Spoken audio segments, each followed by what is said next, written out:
Welcome to the program, everyone. My name is Brian Craig, and this is where MAGA comes to talk.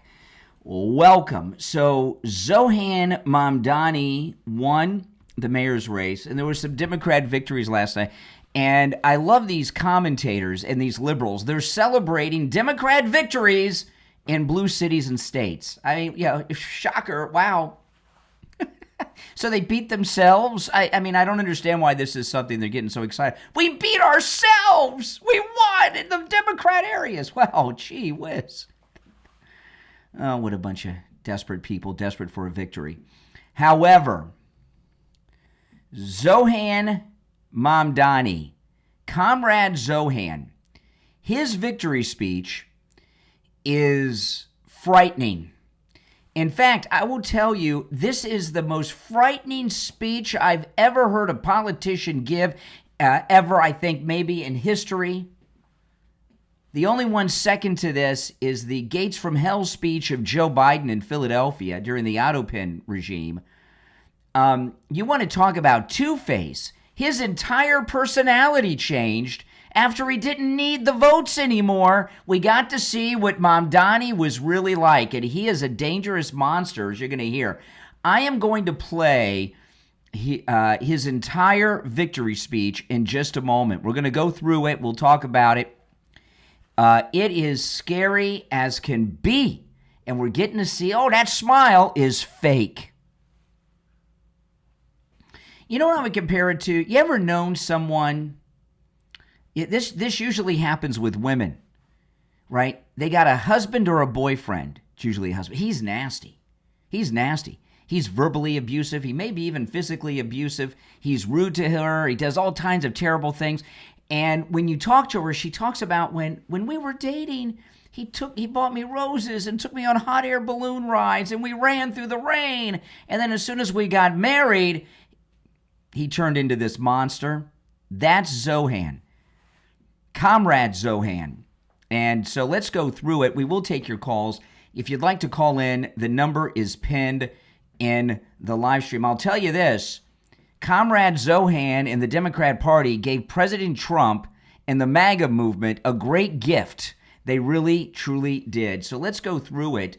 Comrade Mamdani, Comrade Zohran, and his frightening victory speech. Let's go. Now, if you're watching on the live stream with the green wall behind me, to see and hear the audio and visual that I'm playing, you have to go to my main live stream on YouTube. The link is in the description. Thank you, my friends. Yes. See if it drops the accent in you. The sun may have set over our city this evening, but as Eugene Debs once said, I can see the dawn of a better day for humanity.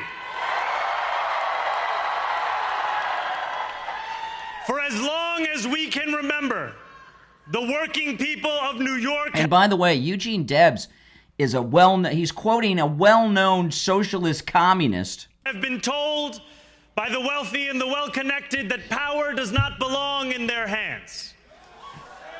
Fingers bruised from lifting boxes on the warehouse floor, palms calloused from delivery bike handlebars, knuckles scarred with kitchen burns. These are not hands that have been allowed to hold power. And yet, over the last 12 months, you have dared to reach for something greater. See, this is 100% communism. This is communism textbook. Everything out of his mouth.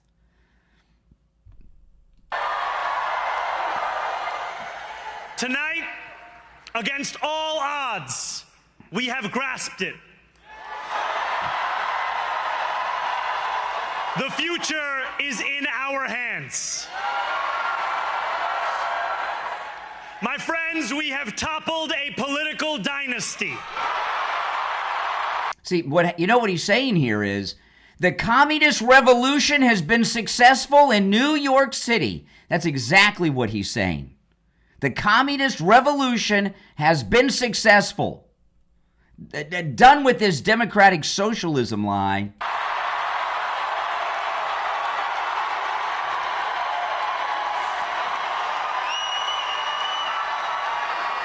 Yeah. Comrade Zohan. I wish Andrew Cuomo only the best in private life. But let tonight be the final time I utter his name as we turn the page on a politics that abandons the many and answers only to the few.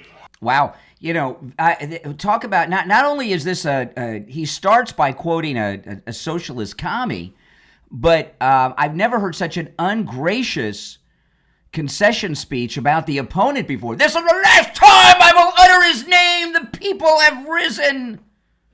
This is freaking frightening.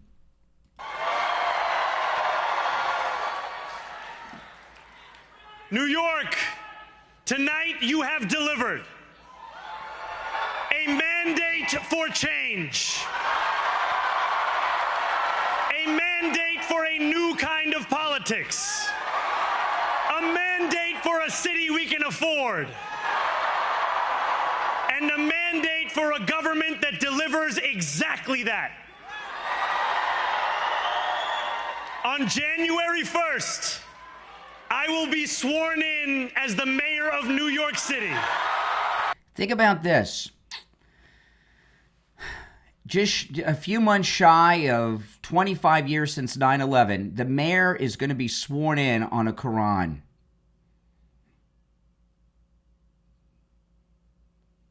Scary, huh?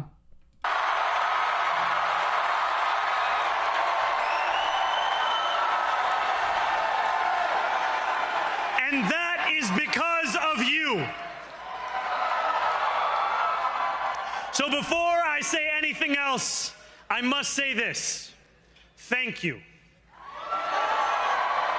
Thank you to the next generation of New Yorkers who refuse to accept that the promise of a better future was a relic of the past.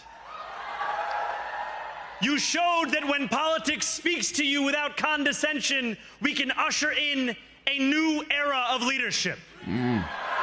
If you're on hold, hang in there. We will fight for you because we are you. Or as we say on Steinway, ana minkum wa ilaykum. What the heck is that?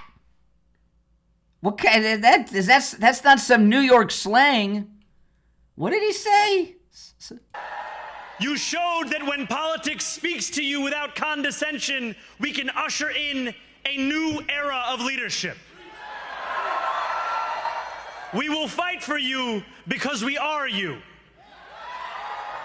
Or as we say on Steinway, ana minkum wa ilaykum. Does anyone know what that means? Thank you to those so often forgotten by the politics of our city who made this movement their own. I speak of Yemeni bodega owners and Mexican abuelas. Oh boy, here we go. Senegalese taxi drivers and Uzbek nurses. Trinidadian line cooks and Ethiopian aunties. Yes, aunties. To every New Yorker in Kensington and Midwood and Hunts Point, know this. This city is your city, and this democracy is yours too. This campaign is about people like Wesley, an $11.99 organizer I met outside of Elmhurst Hospital on Thursday night. A New Yorker who lives elsewhere, who commutes 2 hours each way from Pennsylvania because rent is too expensive in this city. It's about people like the woman I met on the BX 33 years ago, who said to me, I used to love New York, but now it's just where I live. And it's about people like Richard, the taxi driver I went on a 15-day hunger strike with outside of City Hall. Oh my goodness. You know, this is, and if you're on hold, stand by. I'm going to go through his victory speech, and then we'll take calls. I don't want to play it. I'll play sound bites of it later on, but I want to play the whole thing here early on before the radio show starts. This scares the living daylights out of me. Does it scare you? And what was that Assalamualaikum thing? What was that he said? If you know, let me know. This is the ugliest victory speech I've ever heard, and this is the greatest gift the Democrats could give to Donald Trump and MAGA. Who still has to drive his cab 7 days a week. I work 7 days a week. My brother, we are in City Hall now. Oh boy, yes, the communist. That's what he's saying, the communist. This victory is for all of them. And it's for all of you. The more than 100,000 volunteers who built this campaign into an unstoppable force. Because of you, we will make this city one that working people can love and live in again. With every door knocked, every petition signature earned, and every hard-earned conversation, you eroded the cynicism that has come to define our politics. Now, I know that I have asked for much from you over this last year. Time and again, you have answered my calls. See, this is an angry monster who's bent on revenge against anyone who's white. That's right, and an American. But I have one final request. New York City, breathe this moment in. No, we are, believe me, Comrade Zohan, we have we are. held our breath for longer than we know. We have held it in anticipation of defeat. Held it because the air has been knocked out of our lungs too many times to count. Held it because we cannot afford to exhale. Thanks to all of those who sacrificed so much, we are breathing in the air of a city that has been reborn. Yeah. To my campaign team, who believed when no one else did,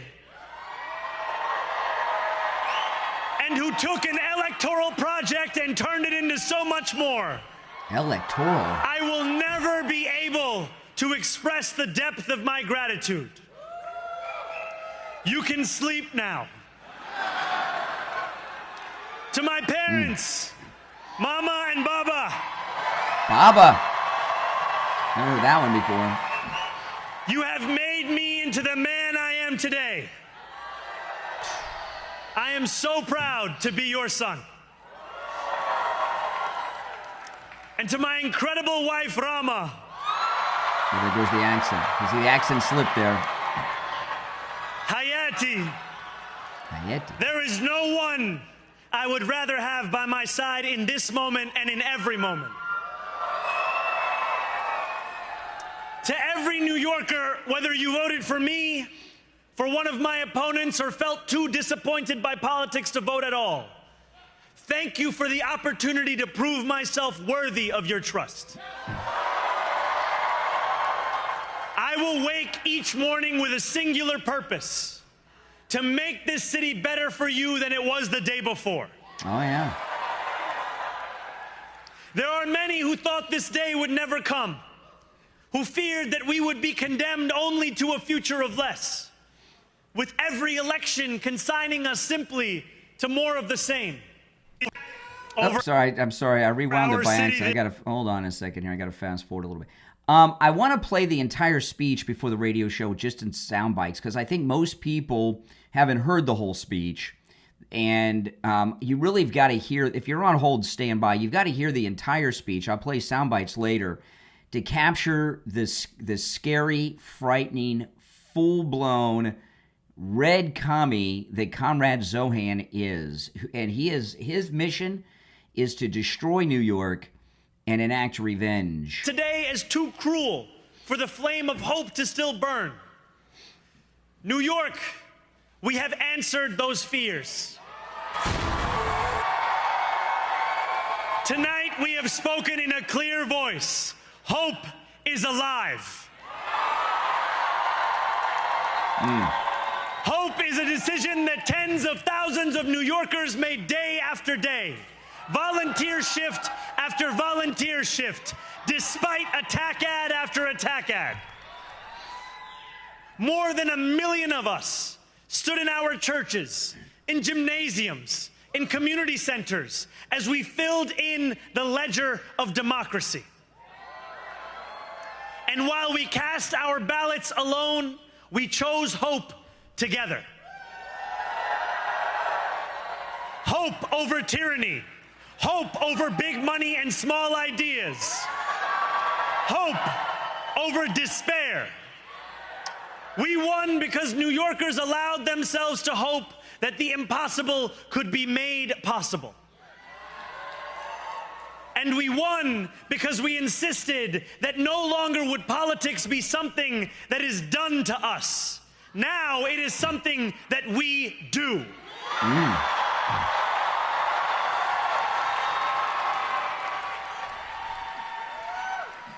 Standing before you, I think of the words of Jawaharlal Nehru. Who the hell is that?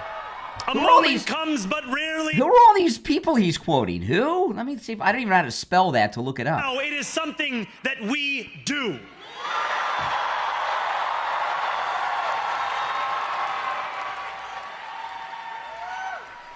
Standing before you, I think of the words of Jawaharlal Nehru.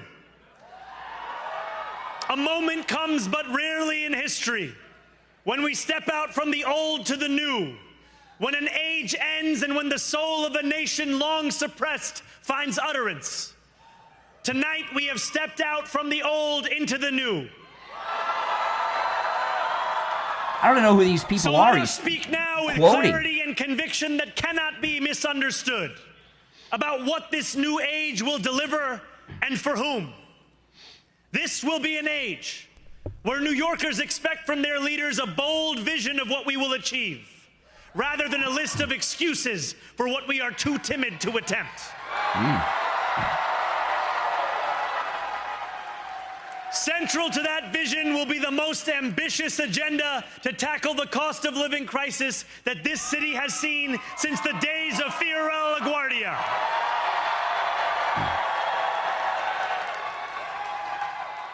An agenda that will freeze the rents for more than 2 million rent-stabilized tenants. Seizure of property, seizure of private property. Make buses fast and free.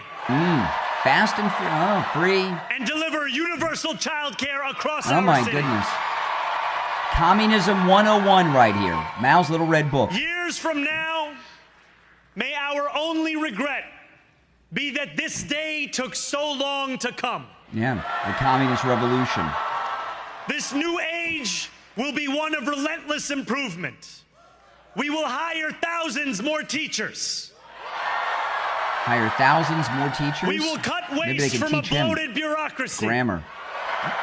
We will work tirelessly to make lights shine again in the hallways of NYC developments where they have long flickered. Safety and justice will go hand in hand as we work with police officers to reduce crime and create a department of community safety that tackles the mental health crisis and homelessness crises head on. Excellence will become the expectation across government, not the exception. In this new age we make for ourselves. Oh boy. We will refuse to allow those who traffic in division and hate to pit us against one another. Hate, in this hateful speech, hate is anyone who dares disagree with Comrade Zohran. In this moment of political darkness, New York will be the light. Here, we believe in standing up for those we love.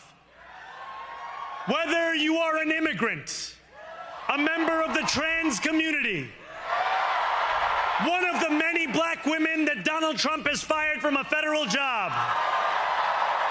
a single mom still waiting for the cost of groceries to go down, or anyone else with their back against the wall. Your struggle is ours too. And we will build a city hall that stands steadfast alongside Jewish New Yorkers and does not waver in the fight against the scourge of anti-Semitism. Where the more than 1 million Muslims know that they belong. Oh, boy. Oh, boy. Not just in the 5 boroughs of this city, but in the halls of power. Oh, here we go. Karen City Hall. No more will New York be a city where you can traffic in Islamophobia and win an election.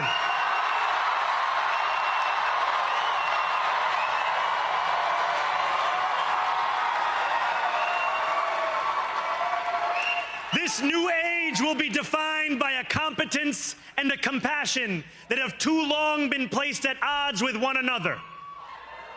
We will prove that there is no problem too large for government to solve and no concern too small for it to care about. For years, those in City Hall have only helped those who can help them. But on January 1st, we will usher in a city government that helps everyone. Now, I know that many have heard our message only through the prism of misinformation. Tens of millions of dollars have been spent to redefine reality and to convince our neighbors that this new age is something that should frighten them. Oh, yeah, the new age. As has so often occurred, the billionaire class has sought to convince those making $30 an hour that their enemies are those earning $20 an hour. They want the people to fight amongst ourselves so that we remain distracted from the work of remaking a long broken system. We refuse to let them dictate the rules of the game anymore. They can play by the same rules as the rest of us. Together, we will usher in a generation of change. And if we embrace this brave new course, rather than fleeing from it, we can respond to oligarchy and authoritarianism with the strength it fears, not the appeasement it craves. After all, if anyone can show a nation betrayed by Donald Trump how to defeat him, it is the city that gave rise to him. Okay, now here he goes. He's going to get into Trump now. Now, again, I'm going to just rewind. I'm playing the entire victory speech now because I want you all to hear it in context, not in sound bites, because I can't play the whole thing in its entirety when the radio show starts. But I will say, these Democrat victories like this, they're celebrating that they defeated MAGA. This is new. These are blue cities and states where they won. But now he's going to get into the president. Listen to this. Comrade Zohran. If anyone can show a nation betrayed by Donald Trump how to defeat him, it is the city that gave rise to him.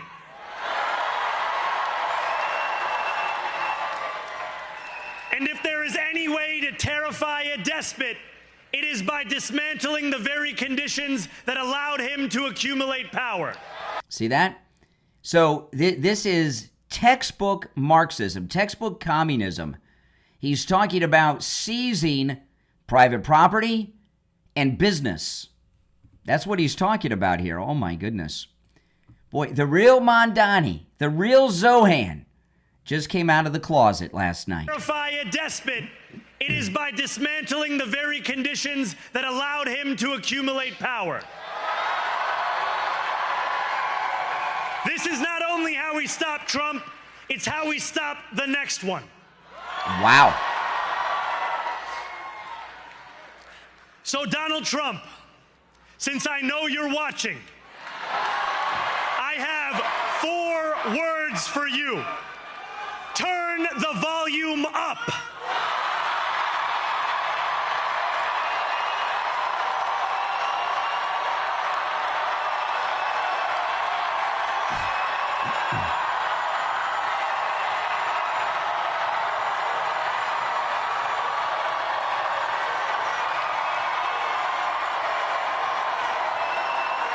We will hold bad landlords to account because the Donald Trumps of our city have grown far too comfortable taking advantage of their tenants.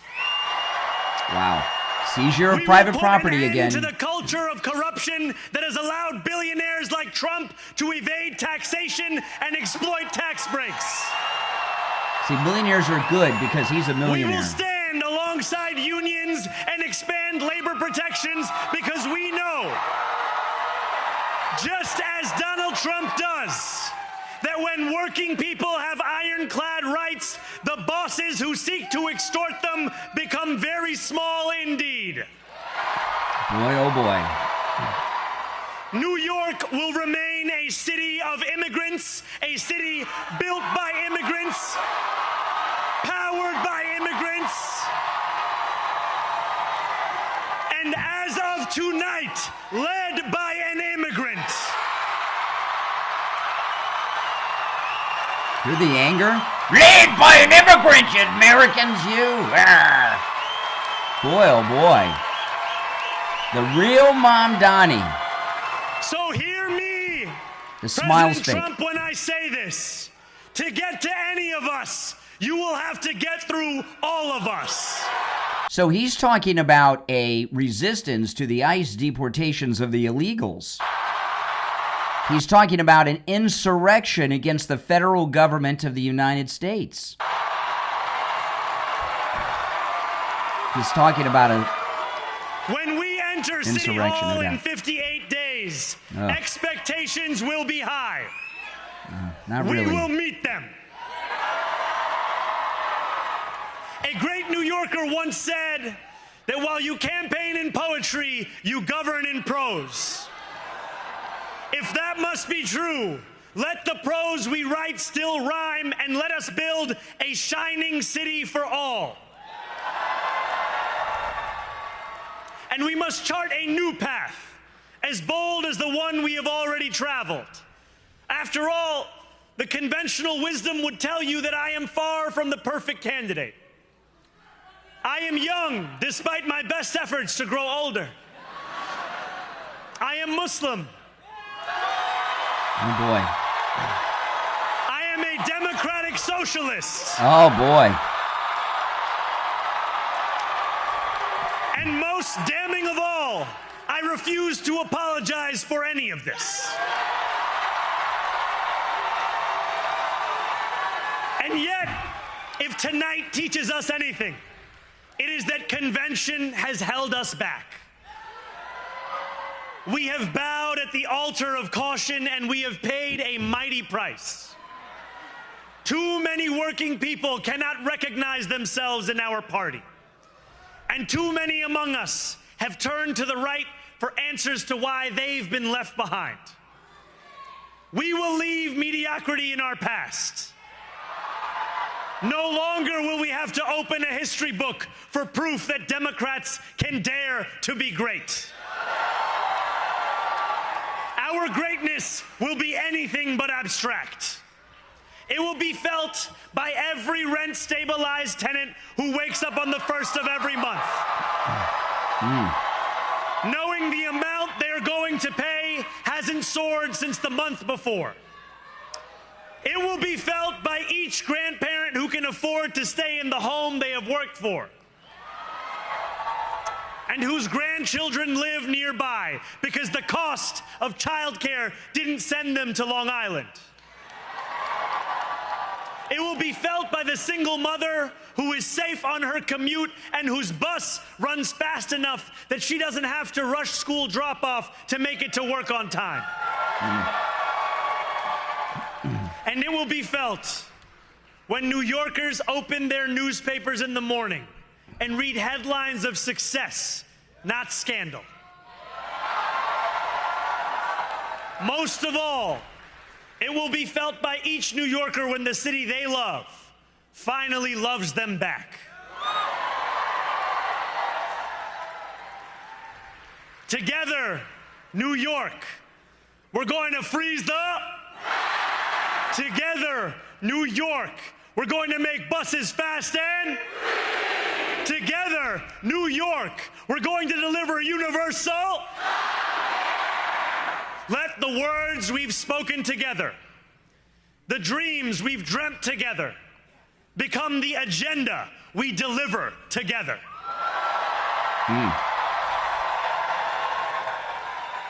New York, this power, it's yours. This city belongs to you. Thank you. There we go. Oh my goodness. Is that not frightening? Now, at the beginning, that very ugly, frightening speech, the Democrat Party has finally become the Communist Party. He referenced more than anything the seizure of private property, including, I think he was talking about taking Trump Tower and the Trump properties, seizing them from the president. Did it sound that way to you? I want to hear your thoughts. The number is toll-free and pinned in the live chat, 888-465-2631, 888-465-2631. My name is Brian Craig. This is where MAGA comes to talk. This is the greatest gift to MAGA and the president we could have gotten. It really, truly is. This guy's a monster. The way I described it at the beginning of the stream, and I'll just say this and go to the phones. This is the real Mamdani that we haven't seen. The real ugly, angry, racist, bigoted, Ameriphobe Mamdani. And the way I describe, hear that, Ameriphobe. Have you ever heard that word? I just coined it. It's a new word. I've just created it. Ameriphobe. That's right. The way I describe this, some of you women may have had this experience in your life. I've known women who have had this story. They're in a marriage. The guy is a monster. He's verbally abusive, sometimes physically abusive. He's just a nasty husband, right? You talk to her, and what does she say? Oh, when we were dating, he was so romantic. We ran through the rain and kissed. He brought roses every Friday. We took a hot air balloon ride on the anniversary of our first month dating. And then when we got married, he became abusive. That's Comrade Zohran right there. Just like that. An Ameriphobe. An Ameriphobe. All right, to the phones we shall go. You're on the air. What's your name? Where are you calling from? Yeah, good morning. Good morning. Hey, Richie. I'm telling you, pretty scary stuff. Yeah, I stayed up to listen to that, and then right after it, they gave me a double bang because they interrupted to give Newsom out in California was almost his worst. I mean, well, I'm not talking about that right now, Richie. We're talking about this. No. I know. What I'm thinking about, Brian. First of all, when he said, "I know President Trump, you're listening. Turn your volume up." You know what that was, don't you? What? Go F yourself. That's exactly right. Go F yourself. That's right. And he's telling Trump, and he didn't come out and say it. That's what he wanted. No, you're right. That's why everyone laughed. No, you're absolutely right. And that's, yeah, that is so. And not only that, you hit it right on the head. When ICE goes into New York City, he's going to turn his little army on ICE. This is going to be. You know what you've seen? The development of Palestine right on the border. Well, I got to tell you, in January when he takes the oath, he's going to take the oath on the Quran just a few months shy of the 25th anniversary of 9/11. What the hell? Who won the war on terror? Yeah, not just that. At the end, you cut it off at the very end. The music that was playing at the end. Well, I can't play the music, Richie. No, I'm saying it was Middle Eastern crap, and I'm listening to this.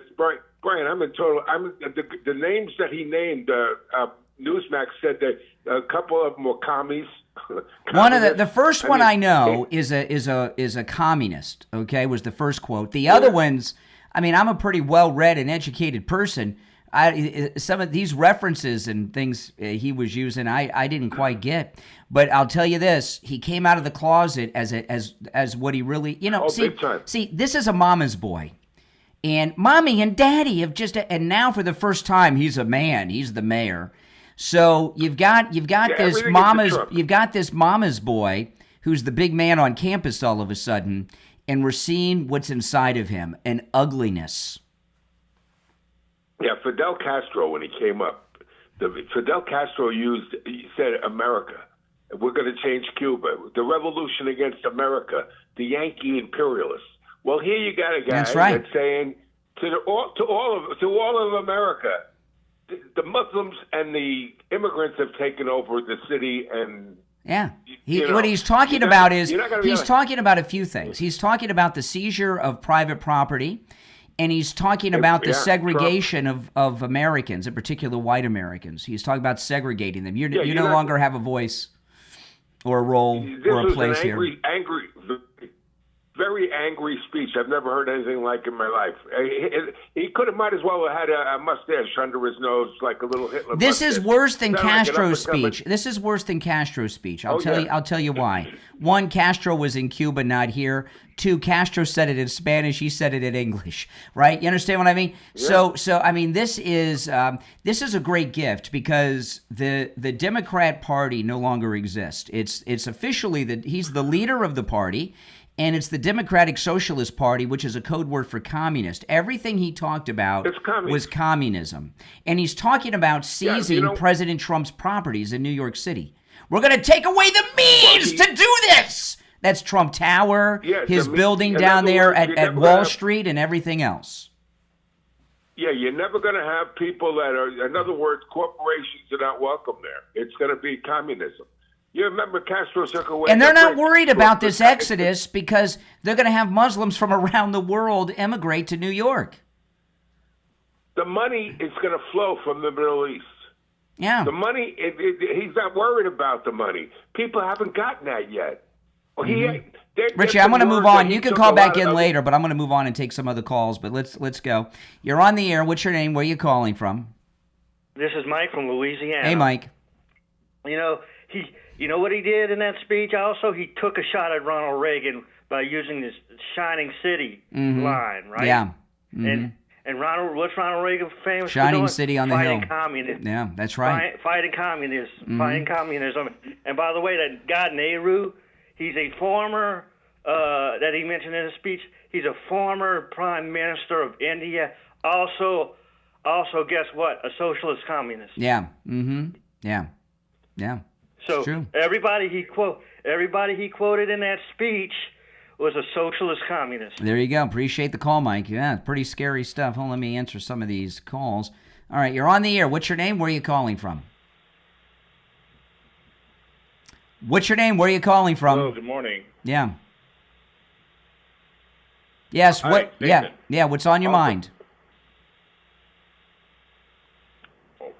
You okay? Hold on, I gotta close the YouTube. Yeah, close down the YouTube. Sorry, can you hear me all right? That's okay. There's a delay, so you got to shut. Just listen on the phone. Yeah, what's on your mind? What's your name? Where are you calling from? Nathan, calling from Maryland, but I'm a California native. Okay, what's on your mind? Well, I was just stumbled upon your channel here, and I just with the news with the new mayor being elected in New York,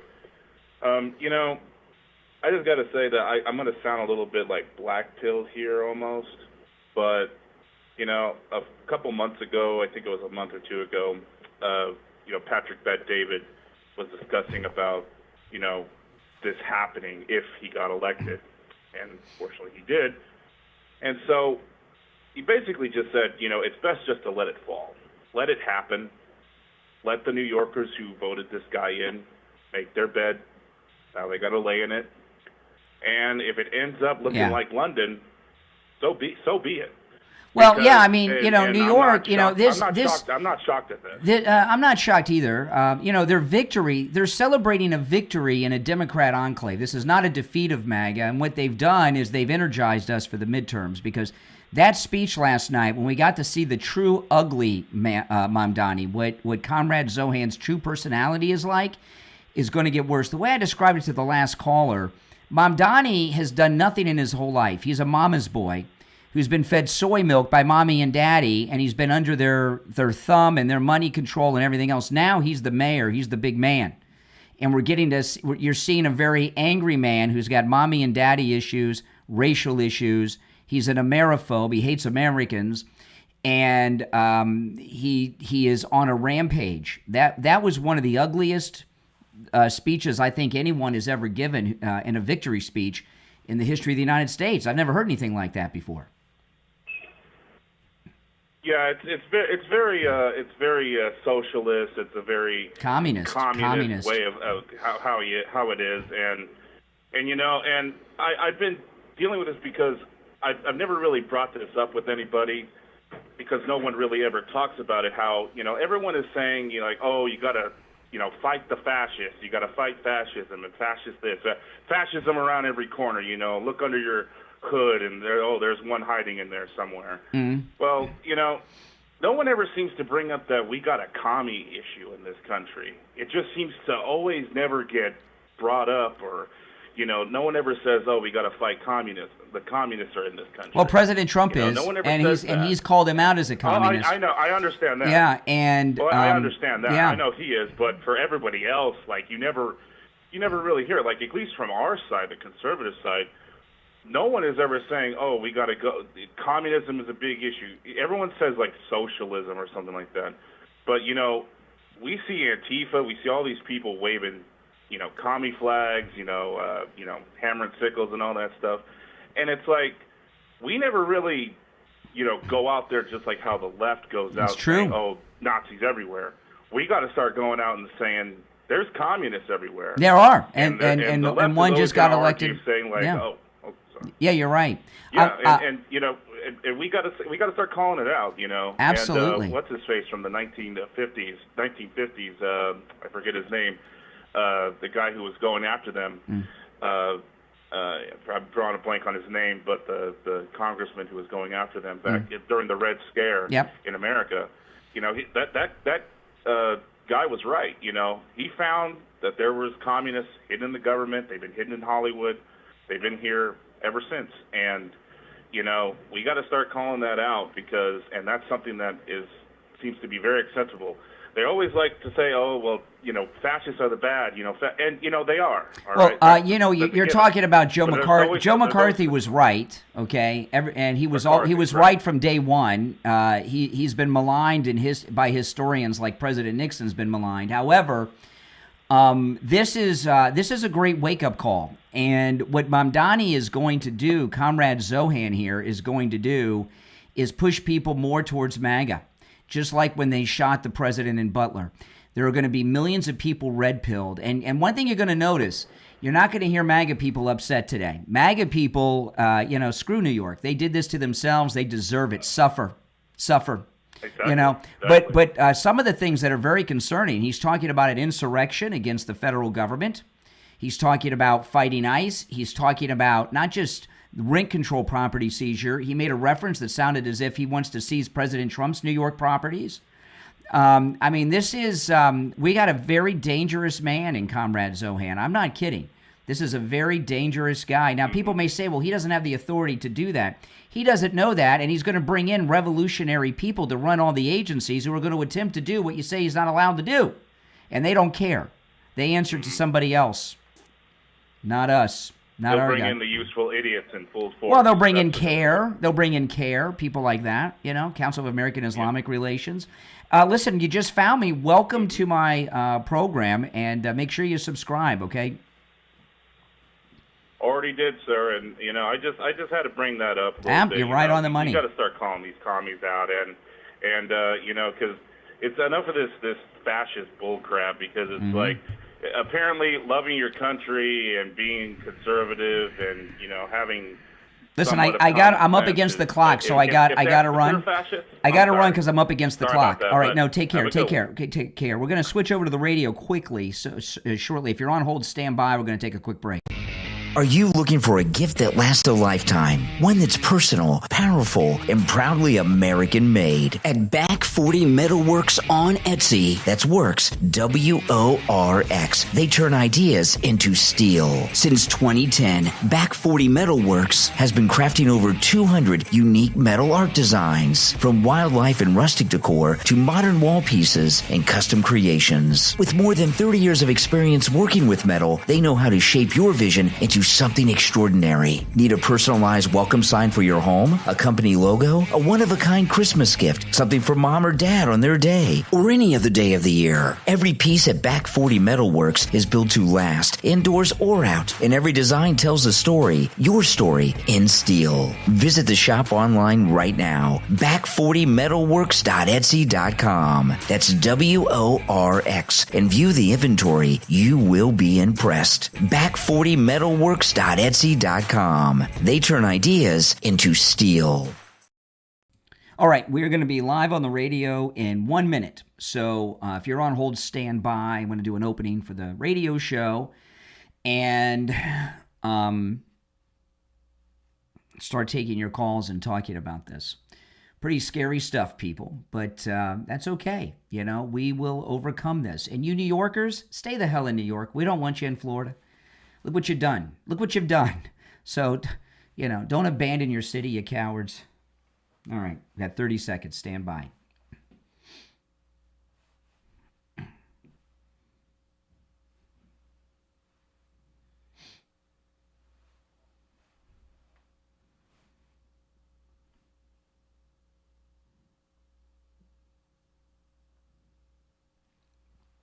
If you're on hold, don't go anywhere. The toll-free number is pinned in the live chat.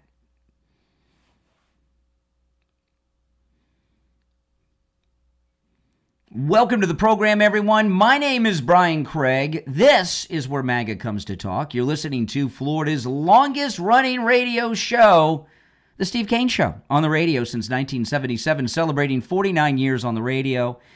Callers on hold, you stand by.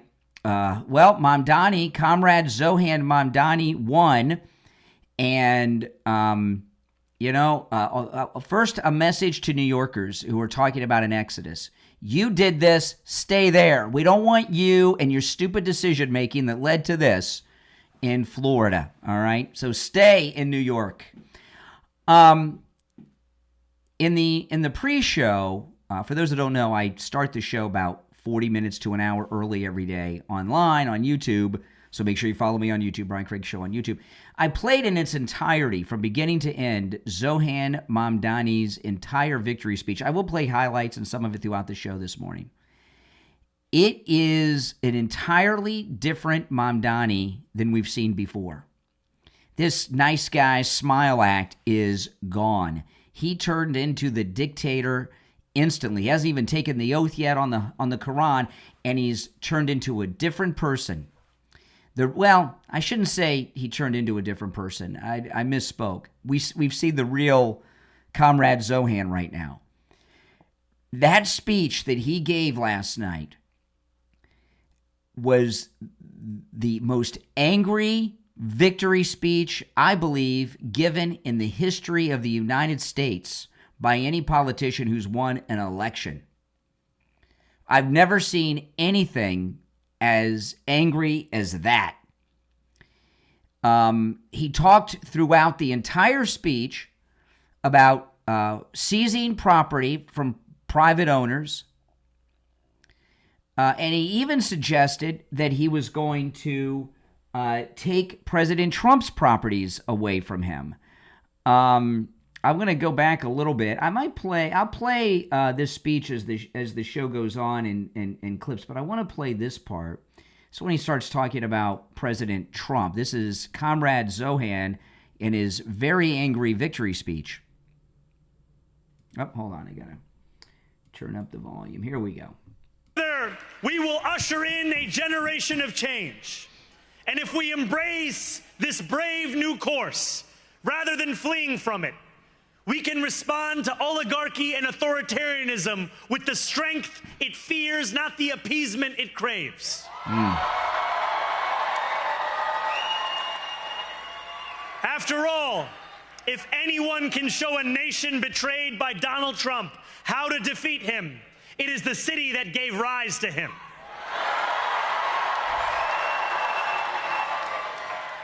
And if there is any way to terrify a despot, it is by dismantling the very conditions that allowed him to accumulate power. Okay, so right there, to me, what that's, and I'm open to, you disagreeing or agreeing on any of these things. Does that not sound like Comrade Zohran, which is what I'm going to call him moving forward, Comrade Zohran, who came out of the closet last night? Does that sound as if he's talking about seizing President Trump's properties in New York? Trump Tower, his building over there on Wall Street, and all the rest? Sounds like it to me, doesn't it? All right, let's take some of these calls. You're on the air. What's your name? Where are you calling from? Yeah, hi, good morning, Brian. This is Danielle calling from Michigan. Hey, what's up, Danielle? Hey, there's a lot that can be said. I just want to make a couple comments. You've had great callers. I'm not surprised. I'm not shocked. This, like you said, this is a motivation. This is going to motivate us. Listening to the speech, listening to what you played is absolutely terrifying. Not only is it terrifying, it's terrifying. It's also was the most racist speech I think anyone's given since the Democrats of the days of segregation. I totally agree. And let me tell you something real quick here. Just like one of your callers said, hey, they're going to get what they voted for. And maybe they have to fall. But I'm going to say something that he made a comment about Trump when he said, you better, what did he say? You better turn up the volume. Well, I got news for him. Trump is about 25 steps ahead of him. And he's known that this was going to happen. And the volume is totally turned up. And I have all the confidence in President Trump and the next moves and what will happen. I'm not going to fear anything. No, I'm not. Let me tell you, people on the left are going to be shocked at this. MAGA, we're not angry today. We're not angry. We're not sad. We're not even upset. This is a gift in so many ways because the longer he has that position. See, this is one thing Steve Kane told me about this many, many years ago about liberals, and it's so true. I didn't realize it until he told me this. Liberals got a lot of problems, but their biggest problem are boundaries, right? That's why you can't make they always push. They're never satisfied. He came out of the closet last night as not just a racist and a communist, and there's a new word that I've created, an Ameriphobe. Because in his speech, he's out there for everyone other than Americans, in particular white Americans. But if you listen to his speech, he's an Ameriphobe.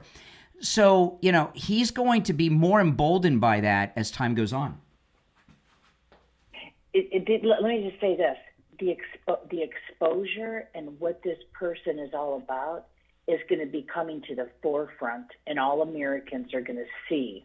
They're going to get a look at what this guy is really all about. And those young people, those people that want all the freebies and that voted for him, I'm going to tell you, they're going to have a lot of regret. There are not going to be any freebies. There aren't going to be any freebies. It's not going to happen. That's all stuff to get in office. You're right. This was. Let me tell you, and I maybe I'm reading this wrong. I'll ask you, Carl, if you can tell me.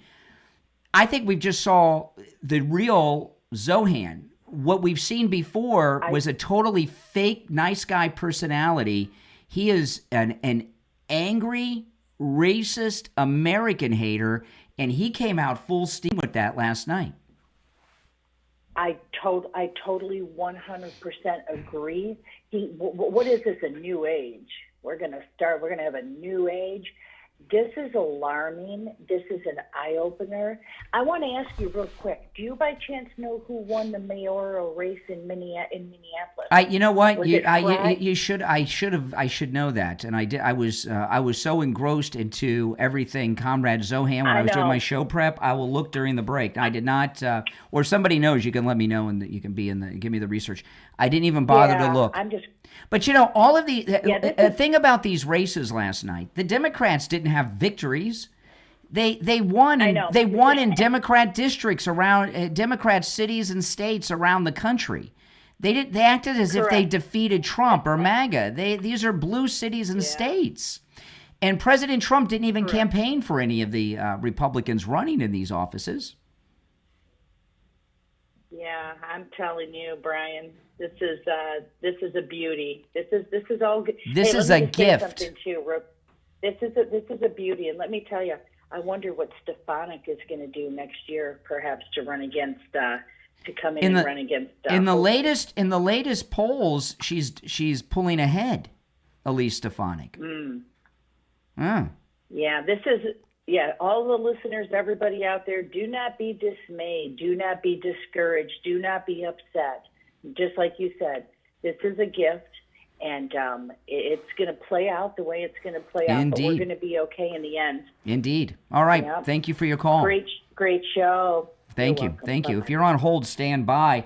I want to talk about the Sloman's Home Security System. They're offering something new. Listen to this. Sloman's Home Security is offering a free home security system with free professional installation with 24/7 central station monitoring. You get all that for just $24.95 a month for 5 years. All you have to do is give them a call. 833-283-5050. That's 833-283-5050. This is a limited time offer. A free security system and professional installation, absolutely free. Your Sloman's Home Security System includes a touchscreen keypad, 3 door or window sensors, a motion detector, notifications, a remote keypad, so you can check anytime from anywhere. This is absolutely amazing. Now, you can call them no matter where you're located, by the way, in the United States. Give them a call to get your free home security system and professional installation. 833-283-5050. 833-283-5050. That's 833-283-5050. Call us on hold. You stand by. My name is Brian Craig. This is the Steve Kane Radio Show, Florida's longest-running radio show. New Yorkers, stay in New York. Look what you did. You should be ashamed of yourselves. Don't come to Florida. Our number is 888-465-2631. We'll be right back. Whoo-wee. I'm excited to announce that we're having our biggest 3-in-1 sale ever with a limited edition product, a back-in-stock special, and a closeout deal you won't find anywhere else. So go to MyPillow.com or call the number on your screen. Use your promo code to get our MyPillow bed sheets, only $29.88. Any color, any style, any size, even kings, regular $119.98, only $29.88. Once they're gone for good. How about our My Towels? They're finally back in stock, but not for long. Get a 6-piece My Towel set, regular $69.98, now only $39.98. And for the first time and the only time ever, get our limited edition premium My Pillows. They're made with Giza cotton and designer gusset. Queen $17.98, Kings only $19.98. So go to mypillow.com or call the number on your screen. Use your promo code to get the best offers ever. Quantities are extremely limited, so order now. All right, we are back. We're in a radio station break. I'll take some calls here during the break. If you want to call in, it's 888-465-2631. You're on the air. What's your name? Where are you calling from? Good morning, Brian. Doc from Texas. Hey. Hey, man. How you? I'm doing all right. Oh, that's good. That's good. Hey, look, I just wanted to say this, and I'm going to let you go, because I know you got a lot of calls this morning. The reason, like, basically what happened last night in the elections, I think Trump needs to start looking at it and say, what they're doing is not working. What do you mean in New York City? You're talking about. No, I'm talking about Excuse me. You're talking about. Excuse me and excuse you. I'm speaking. We're talking about one of the most Democrat cities in America. A Democrat won. Mm-hmm. Shocker. Mm-hmm. Mm-hmm. All right, go ahead. No, you're talking. Go ahead. I'm done talking to you. You can comment or I'll move on. Okay. Well, you knew Mamdani gonna win. You kept on the radio, oh, he gonna lose. No, he wasn't. And they say that just like I didn't say, no, I never said night. I never said that. In fact, I said the polls closed, and I said I'm not predicting that Mamdani's going to lose or anyone's going to win. I said this race is too close to call with all the data we have. I never said he was going to lose. I never said that. Oh, I know you're busy. I'm gonna let you with one thing. Everybody say a prayer for those people that in the airline crash yesterday, because that was just crazy yesterday. Hello? Yeah.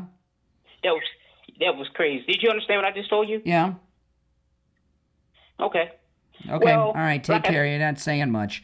You're on the air. What's your name? Hey, good morning, Brian. This is Nick out of Baltimore. Hey. Yeah, so, I'll piggyback on a couple of callers ago. I'm trying to get the final results on that Omar guy in Minneapolis, and my last count has him like 10 points behind. Omar Fattah? I haven't seen anything on him, but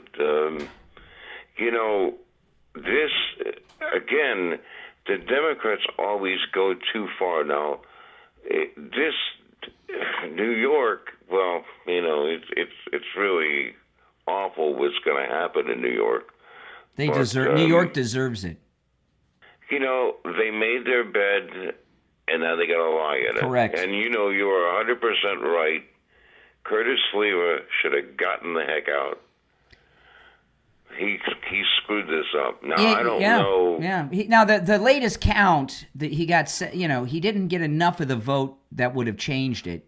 Zohan still would have won. But if he would have gotten out there and endorsed, and then they had this triumvirate with Mayor Adams and Curtis Sliwa, you may have. But this is great, Nick. I mean, hold on. We're coming back on the from the radio break, so stand by. I'll continue with you. Stand by. I almost forgot we were in a break on the radio. Hold on. Okay, stand by. Welcome back, everyone. I'm Brian. You're listening to the Steve Kane Radio Show. We are talking about Comrade Zohan and what this means. I was looking during the break. It looks like this Somali weirdo Omar in Minneapolis is lost. The most recent count I have shows him 10 points behind. So, but the guy that won is that weirdo that did his hair before he did the press conference at the church. Anyway, we're talking about Comrade Zohan. I got Nick from Baltimore on the line. Nick, I read this as a good thing for the country, that Comrade Zohan, because the speech he gave last night was so angry and ugly. He's red pilling people, and he'll be red pilling at people every day. It was very divisive. Oh, it was the most divisive speech I've ever heard, and I'm looking at this, and I was upset. I really, and I still kind of am, but I said to myself, you know what? This is actually going to work out, because at least Stefanik is going to benefit from all of this. Hell yeah. When you go to all these, totally the extreme, it's going to pull back. We're going to do very well in the midterms. And when you get off the air today at 9 o'clock, Trump is pulling the GOP in for breakfast. Yeah. And they're going to pull the nuclear option. Yeah, they are. And they're going to, and you make a good, hey, Nick, I'm going to run, but I appreciate the call. You made a lot of great points. Okay. All right, take care. Yeah, Elise Stefanik, who's running for governor, her most recent polls have shown her even pulling ahead of Hochul. This will help get us a Republican governor in New York. Now, I've been telling you guys about how this would be just devastating for Western civilization and our country's future, right? The American civilization. Well, this spoiled soy boy, mama's boy, who finally is his own man. He doesn't have to go to mommy and daddy for the allowance anymore. He's the mayor. He can't control himself. And what he did last night, and he's not going to be, he dropped his cover. And we saw the real Mamdani last night. He's an angry, racist bigot. He hates white people, he hates Americans, and he's out of control.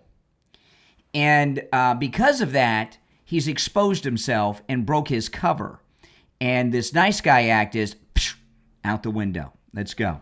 You're on the air. What's your name? Where are you calling from? My name is Scott. I'm calling from Kansas City. Hey, Scott. Yeah. No surprise. President Obama and AOC called to congratulate the new Ayatollah of the new poison Big Apple. Yeah. And the thing I wonder about is AOC won in her election the first time she ran by 2/3. It's a third of it. Her other people she was running against combined, and they kept reelecting her, even though look at what she's done. Amazon could have brought a lot of jobs. Yeah, and she blew it. It's New York. So it's New York. What can you do? And I wonder, so these people get hit in the face with this, and they think, "Oh, bravo, how wonderful, utopia." Well, no, there's a difference with this. You know, AOC, who's going to try to get on his train to the Senate, you know, she's just a member of the House. All they do is vote yay and nay and go on TV and say a bunch of crap. This guy's the actual chief executive of New York City, or he will be come January. So he's actually got to do things. And not only is there going to be an exodus from New York, there's going to be a lot of people that work in the government that are going to retire. You know, Florida is offering police officers, when you come from these cities, Chicago and New York, not only are they trying to hire you away to a Florida police department, you get to bring your pension along with you. And at least some, yeah.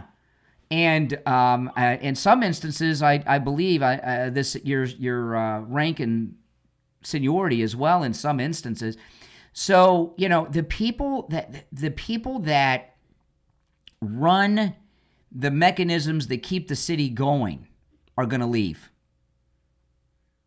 You understand what I mean? The people that know how, to use in commie terms, the people that know how to run the machines are going to leave. And when they're gone, what's going to happen? Well, yeah, and a lot of the money's going to be pulled out too. But you hope that they keep police there.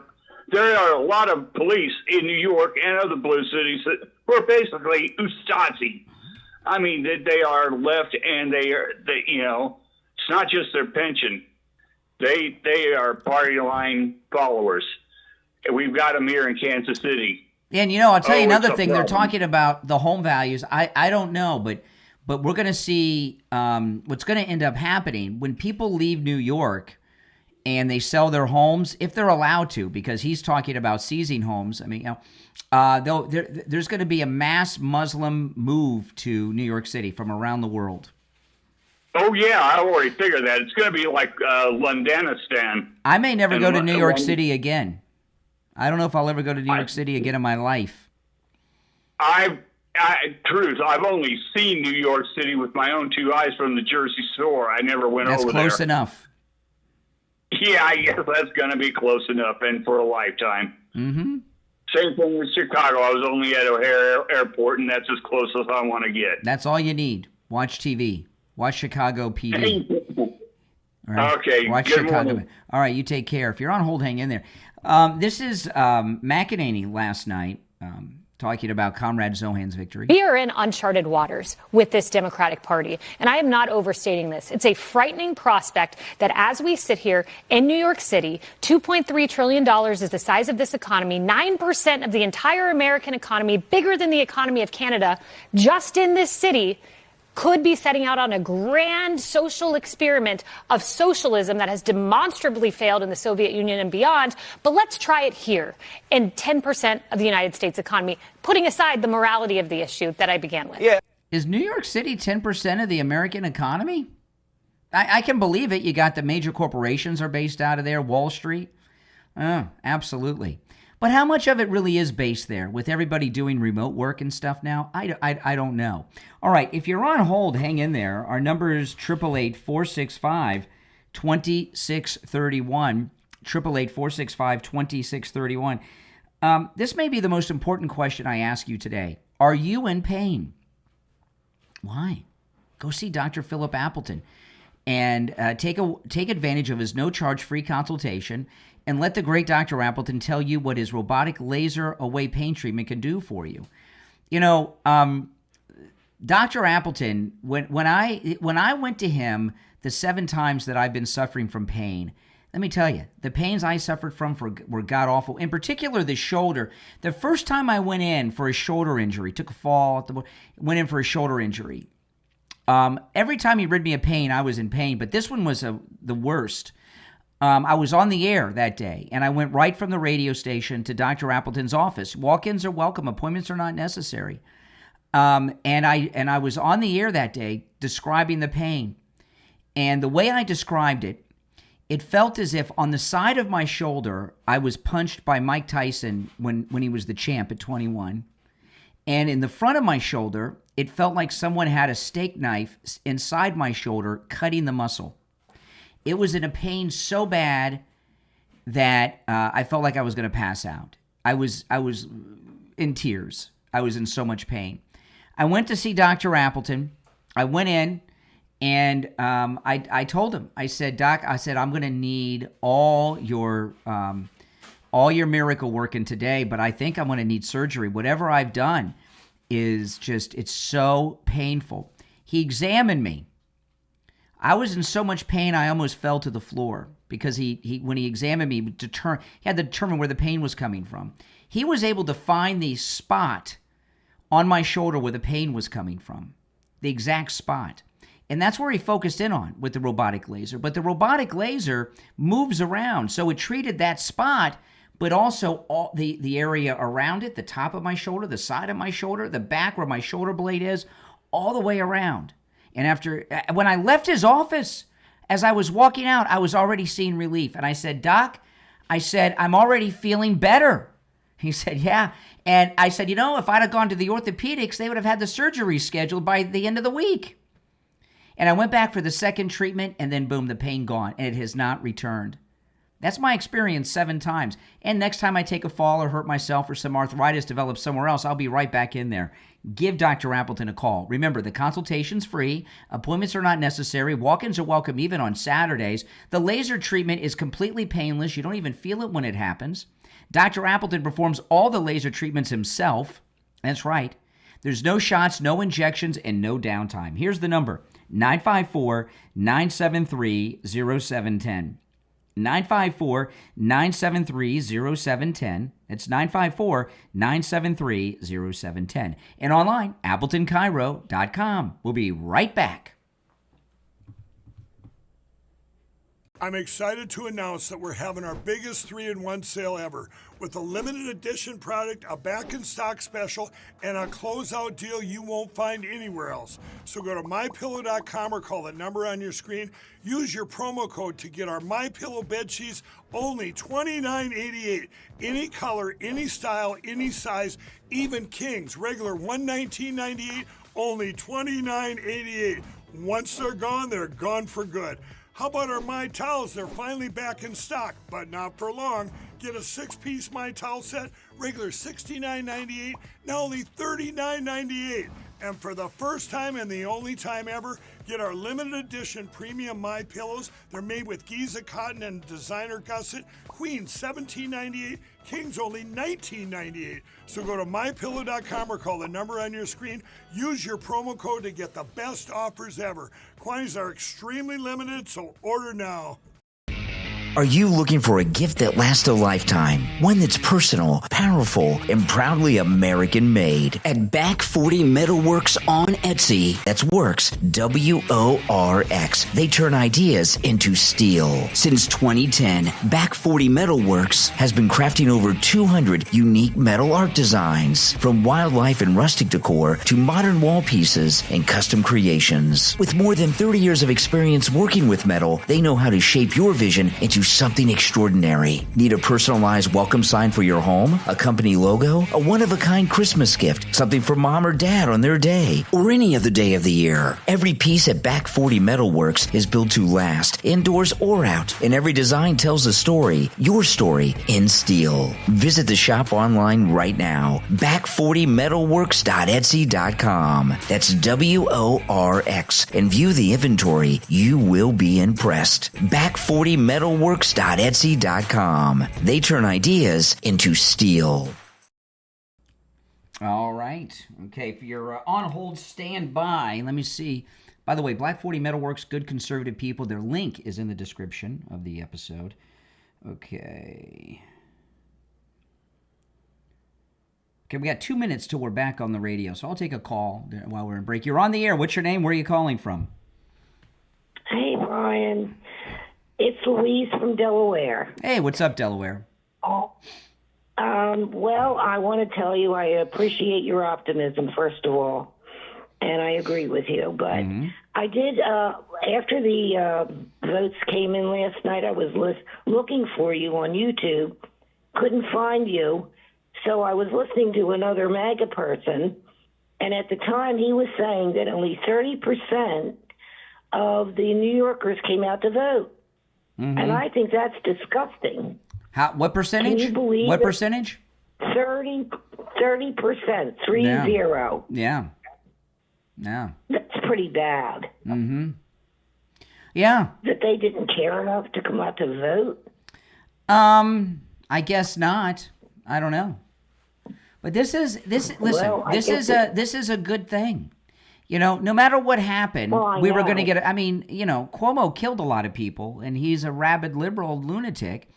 You know, so there was no MAGA person running. President Trump wasn't involved in any of these races. You know, so we were going to get a Democrat. You know, and Mamdani showing his true ugliness. That's great.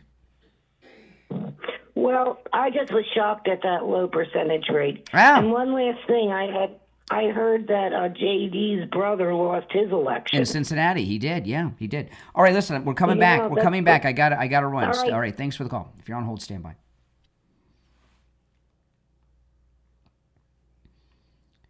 Welcome back, everyone. I'm Brian. You're listening to The Steve Kane Show, Florida's longest running radio show. See, listen, Zohran, I'm very excited about this victory of Comrade Zohran here because he showed what he's really like. He is an ugly, angry person. A lot of it is because he's a racist, okay? He doesn't like white people, and he hates Americans, but he's got mommy and daddy issues.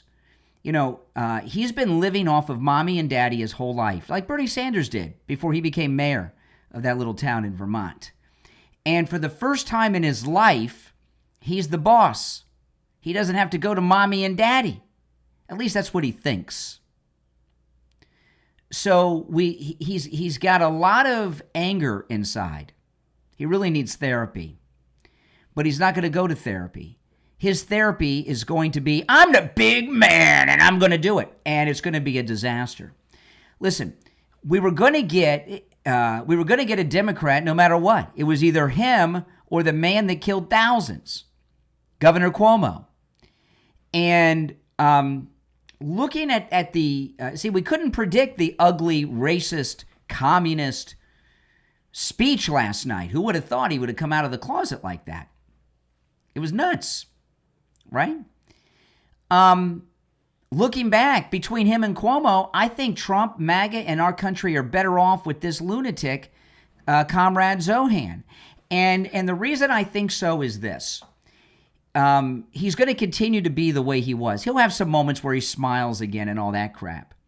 But he is scaring people. He is scaring people.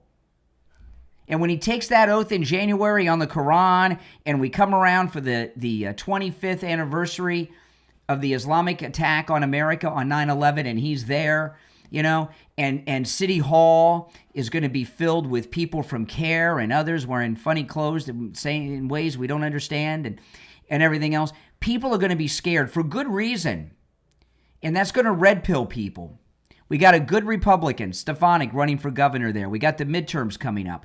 If Cuomo would have become, now again, we didn't know he was going to come out of the closet like this. I thought, and I think most did. I bet you mommy and daddy, they'd said, you can't do that. You can't do that. You know, when he got that, you know, I thought this fake smile act was going to continue. See, if Governor Cuomo was the mayor, Governor Cuomo's a monster, right? We know this. But what Cuomo was planning was this was going to be his comeback. See, a lot of people, it surprises me how many people in New York don't remember his dad, Mario Cuomo. Mario Cuomo, okay, when Ronald Reagan was president, he was the big foil the Democrats had. And the high point was he gave the speech at the Democrat National Convention. We don't need another missile. We need welfare and all this crap. Remember all that? And Mario Cuomo was obsessed with becoming president. He wanted that nomination to be president so bad he could never get it. And Andrew Cuomo was going to live daddy's dream. And he was going to, becoming mayor of New York was going to be his comeback. And in the next presidential election, he probably would have been the Democrat nominee. And a lot of Democrats would have gravitated to that lunatic. And in the very least, he would have used that to replace Schumer in the Senate. So that you know.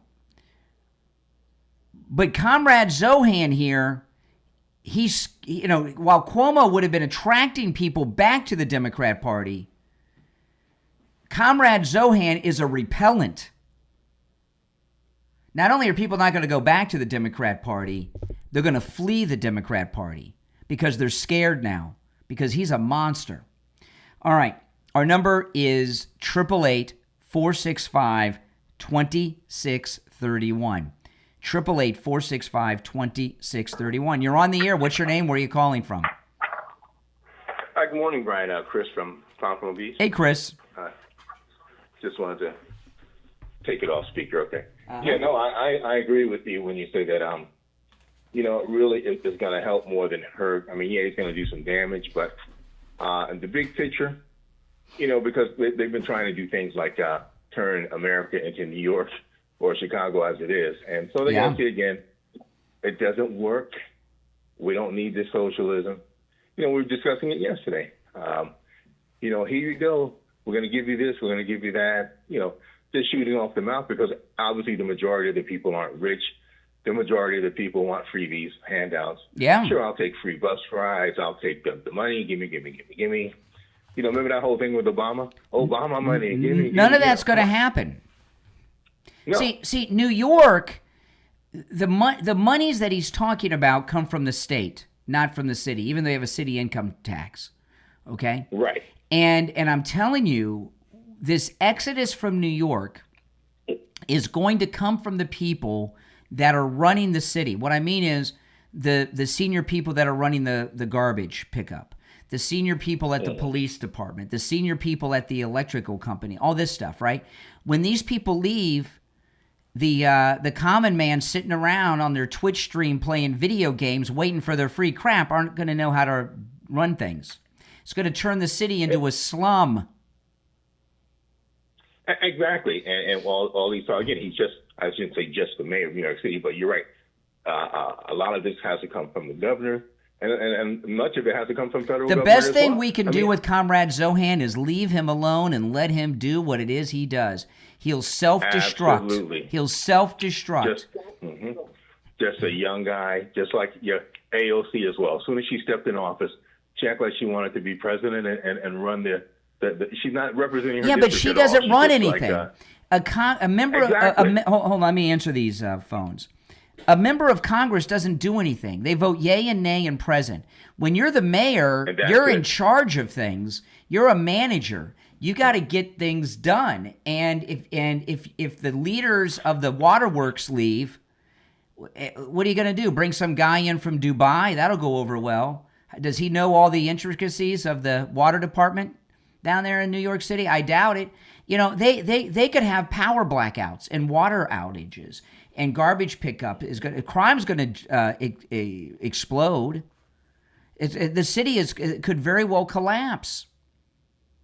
Well, absolutely. And like you said, it's going to be hilarious. And so he's making all these empty promises, of course, but other motives, obviously. Like you said, is it about just a mayor? I mean, obviously they have other agendas to turn New York City into what it is.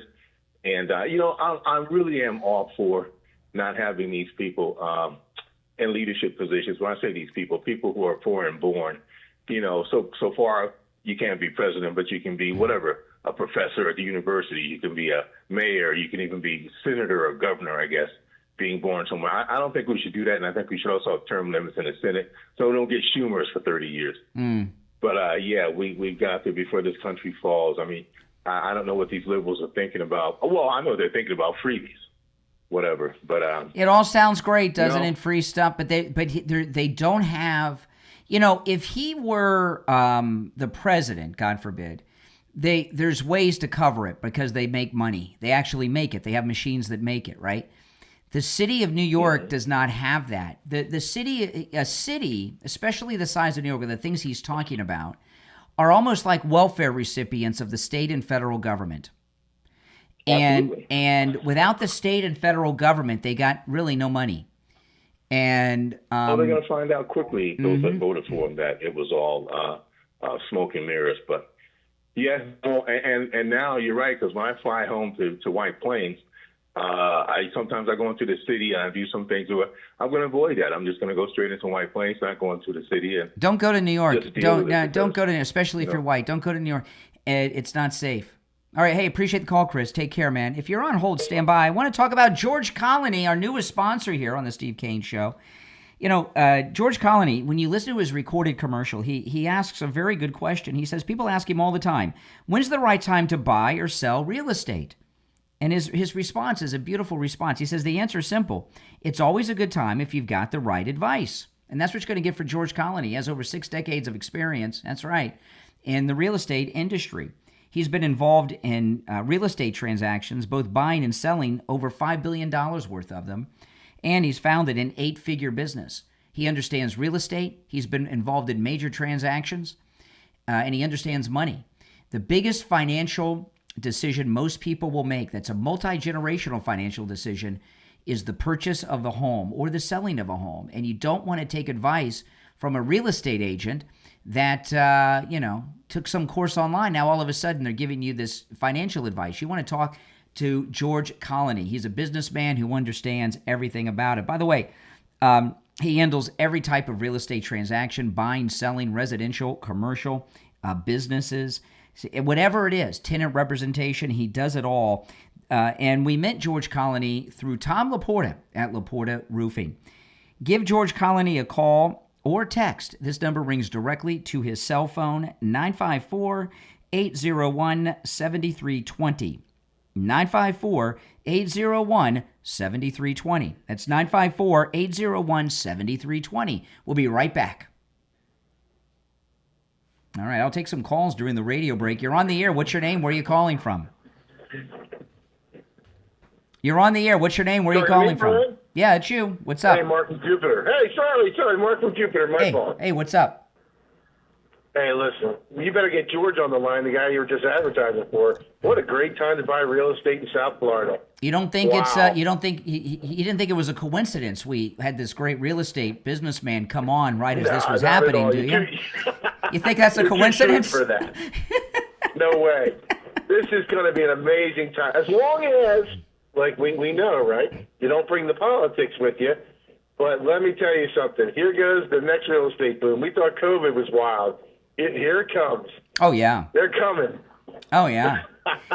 This is an amazing thing, because I started at the beginning of the show. See, none of us could have predicted this ugly commie speech he gave, right? The nice guy act is gone. And MAGA people, none of us are worried. We're all happy, and we're not angry or upset.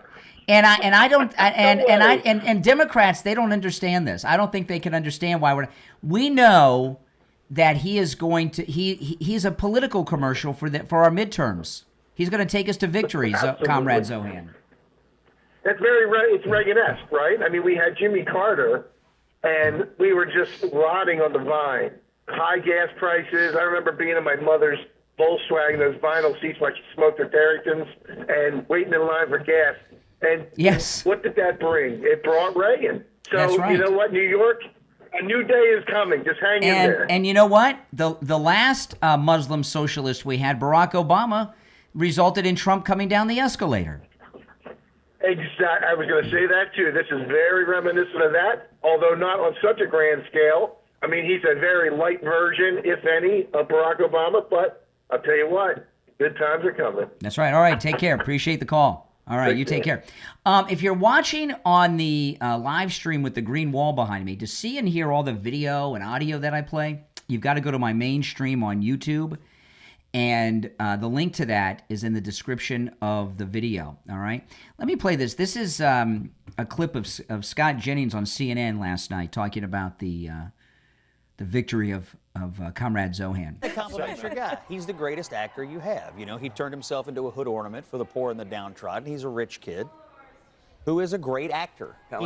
He play acts. Yeah, I'll tell you what. I can acts. understand why. I can understand why you'd be leery of an actor in politics. I'm just saying, there's no other obvious Democrat. He has all the energy behind him. You talk about slicing and dicing the electorate. He's going to slice it and dice it in one way: oppressors and oppressed. No. And I want to find out if he has it in him to give it up. I don't think he does, because that's the energy in the Democratic Party. It's oppressors and oppressed. No. That's why the Jews in this city feel scared, because they know he has labeled them as the oppressors.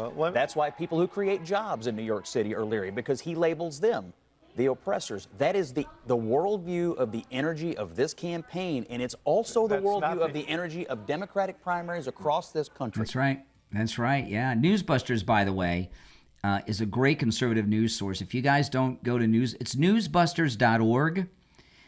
Very good conservative news outlet. If you're on hold, stand by. I'm gonna get some. We'll be back in less than a minute. I got to get some coffee going. Be right back.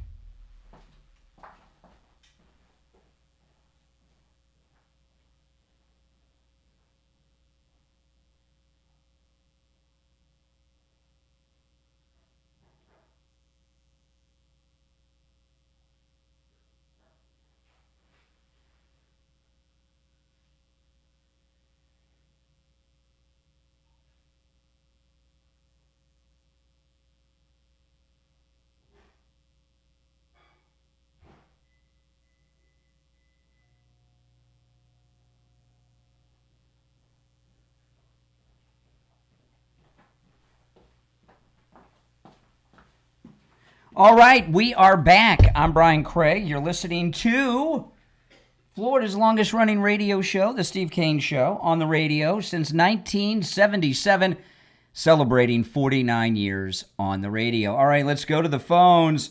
You're on the air. What's your name? Where are you calling from? Yeah, good morning. This is Joanne from Tamarack. Hey. Hi. Listen, I'm wondering, hold on, let me shut this.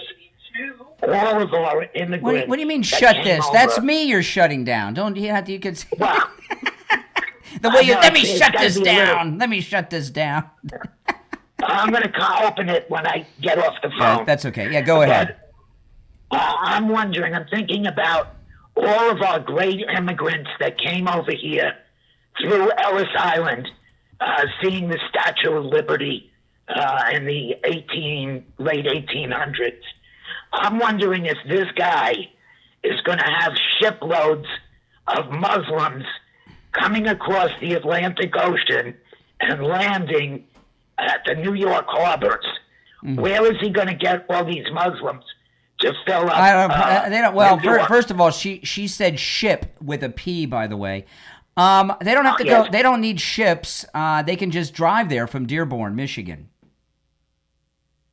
Well, we're still not going to get more in the country since our great president has shut down the border. Yeah. But I'm wondering if he's going to be able to bring in people through all those harbors in Manhattan. There's going to be a mass. There's going to be a mass migration of Muslims to New York City. Yes. From all over the United States and maybe the world too. Yeah. Sure. Personally, I have a brother-in-law that lives in Queens, owns his own home, does renovations for very wealthy people in Manhattan, and always poo-pooed me on my political ideas. Yeah. And I can't wait to see what's going to happen to him. Well, he's going to lose he's going to lose his business because for a number of reasons. If he's working in Manhattan, New York City. When you go through Zohan's victory speech, most of it was about the seizure of public property. Of private property and making it public property, which is communism 101. Yeah. So these private homeowners aren't going to have homes anymore. He's going to take them. Yeah, well, that's where he's going to build all these, or what he claims, they take people's private homes and then they build tenements there. That's correct. Yeah, he wants to make just like in the Soviet Union and Cuba, and that worked out really well for Russia, didn't it? Yeah, well, I'm glad I'm in Florida, but it's a terrible thing. Mm-hmm. These people that went and voted like that, they deserve what they get. Hell yeah. But it's terrible that it's happening in our wonderful country. It sure is. It sure is. All right. All right, well, take I'm care. going to turn you back on. Yeah, sure, please. Have a great day. All right, thank you. If you're on hold, the number is toll-free, 888-465-2631. Stand by. You're on the air. What's your name? Where are you calling from? Good morning, Conservative Doug. Hey, Doug. You know, this reminds me of a Twilight Zone episode where they... hold on, Doug, while I answer. The phones are ringing off the hook, so I'm just answering. Yeah, go ahead. It reminds you of which episode of the Twilight Zone? I've seen them all. Which episode? The one that they caught the devil and they were holding him with a little stick. That's a good one. In the little room. Yeah, that's a good one. Yeah, the little room. Exactly, and he talks to the guy and gets him out. That's what this is. This guy, this is evil. This guy is evil. He conned everybody into voting for him because he's going to give things away, and we'll soon find out. This is the thing, Doug. Okay, and the way I'm going to use this analogy, I've used it already, but I'm going to use it again. We saw Mamdani in his real personality last night, and he is angry. Yep. He is a racist. Yep. And he hates Americans. I call him an Ameriphobe. And this is not what we have seen of him before. And the analogy I use is, and I'm sure I've not known this with men. It's been pretty much exclusively you hear this from women. A woman is married. Her husband's nasty. He's abusive, maybe physically, maybe verbally, whatever, right? And then when she's talking, she says, when we were dating, he was so romantic. He opened up the door, took me out to dinner, brought roses home every Friday, took me on the hot air balloons. We went down the Cabo. And as soon as we got married, he turned into this. That's Zohran. Okay? He turned on a dime, and we got to see the real Zohran last night. Just boom, instantaneously. And I think it's only going to get a lot worse. Oh, He's yeah. go out to try to do And here's what I'm going to, again, this is just based on this one speech. Here's what we should do. This is a phrase that Corey Lewandowski used, a take on a phrase to title his book. Let Zohran be Zohran. Yeah. Let Zohran be Zohran, and boom, the red pilling of America will begin. I mean, New Yorkers and Californians are all sick in the head, and no matter what happens, they'll probably be, well, he's trying, and trying they'll to give him a break. Yeah. But the rest of the country and everybody's going to come to Florida now. I think everybody's going to get the hell out of New York. Well, listen, just think about what this communist has done. How much richer are you and I now because we own homes in Florida? Oh yeah, we just ka-ching, ka-ching, ka-ching. And especially if DeSantis gets no taxes to get it, the price of bills is going to skyrocket. Oh man, everybody's going to want to be in Florida. But this Zohran, what a disappointment. I'm embarrassed to say that I was a New Yorker. These people are really, I'm not a New Yorker. I'm never going to tell anybody that again. I was from the You're not going to tell Doug. You don't have to tell people; they know. Yeah. Okay, you can tell you can tell you're a New Yorker. Come on. Yeah, I'm a New Yorker. By the way, did you ever look up that David Lee Roth stuff I told you about, where he's forgotten the lyrics to the songs and the leather pants and all that? Did you ever look that up?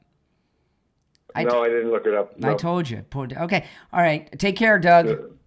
Have a go, man. All right, take care. By the way, if you're in New York, thinking about moving to Florida, call George Colony. I'm serious. George Colony has over 6 decades of experience in real estate and in business. He's been involved in over $5 billion in real estate transactions, both sides, by the way, buying and selling. And this number rings directly to his cell phone, 954-801-7320. He handles all types of real estate transactions. He's a good guy, and I was introduced to him by Tom Laporta. 954-801-7320 for George Colony. All right, let's see here. Let's take some more calls. You're on the air. What's your name? Where are you calling from? is Richie. Hey, Richie. I'm going to open it. Good morning again. I'm going to open everyone's eyes here. This is not. I don't believe that he's just standing there by himself with his big mouth. And, we're all directing everything on him. You remember 1992, the World Trade Center was hit, and there was a reason it was hit. It was the financial symbol of the United States of America. Well, hold on, Richie. Hit by Hold on, Richie. My phones are just ringing off the hook. All right, go ahead, Richie. I'm sorry. a bunch of Muslims that hate America. This is so. And then you had 2001. The World Trade Center was taken down. This was a victory. They were dancing in the streets. They are financed by CARE. He is backed by so much money from. He is. You see, it's not him alone. He's just a figurehead for a movement that's going to try to.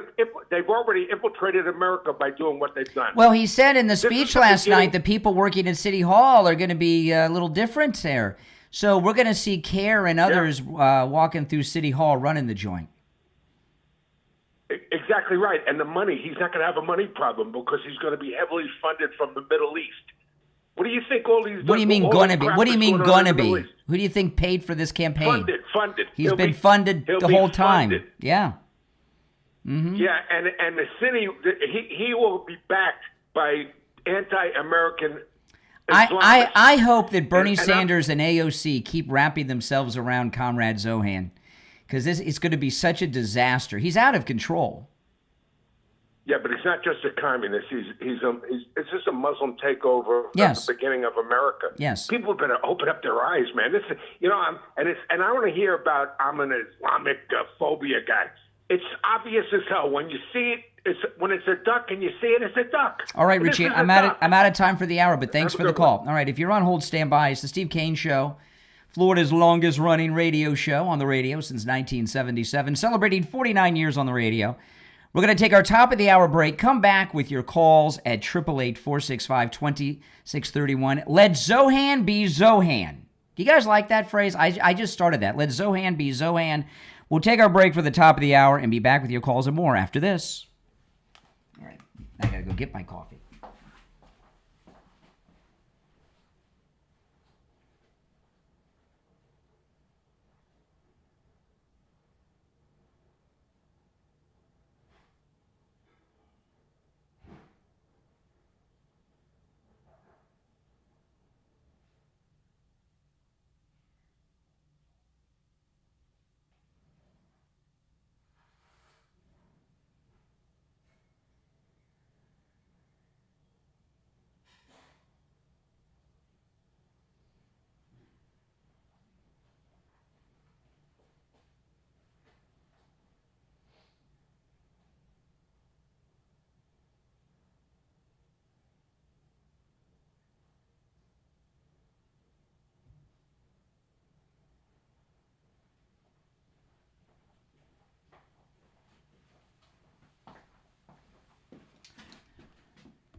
All right, just got my coffee. All right, let me see when we're coming back. We're in a radio station break now. There's one opening on the board. Let me see what time we're going to be back. Okay, we got a couple of minutes, so I'm going to go ahead and take a call. You're on the air. What's your name? Where are you calling from? Hey, good morning, Brian. It's Greg. Oh, hey, Greg. Hey, listen, you're confusing your listeners. Yesterday and the day before, you were saying how this is going to be the downfall. See, I already discussed this. Wait.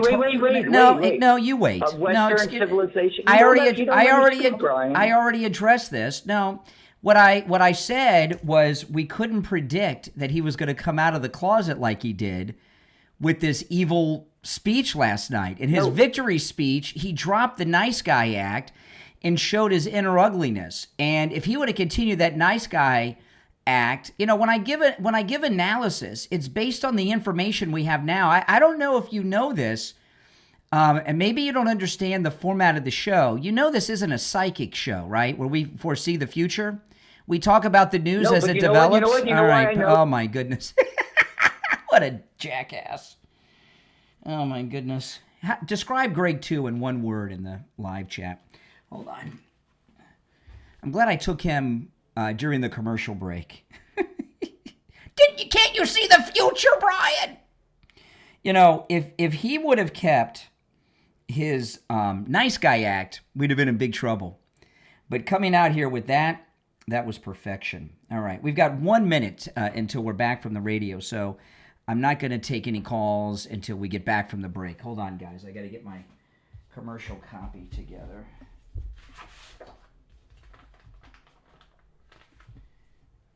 Okay.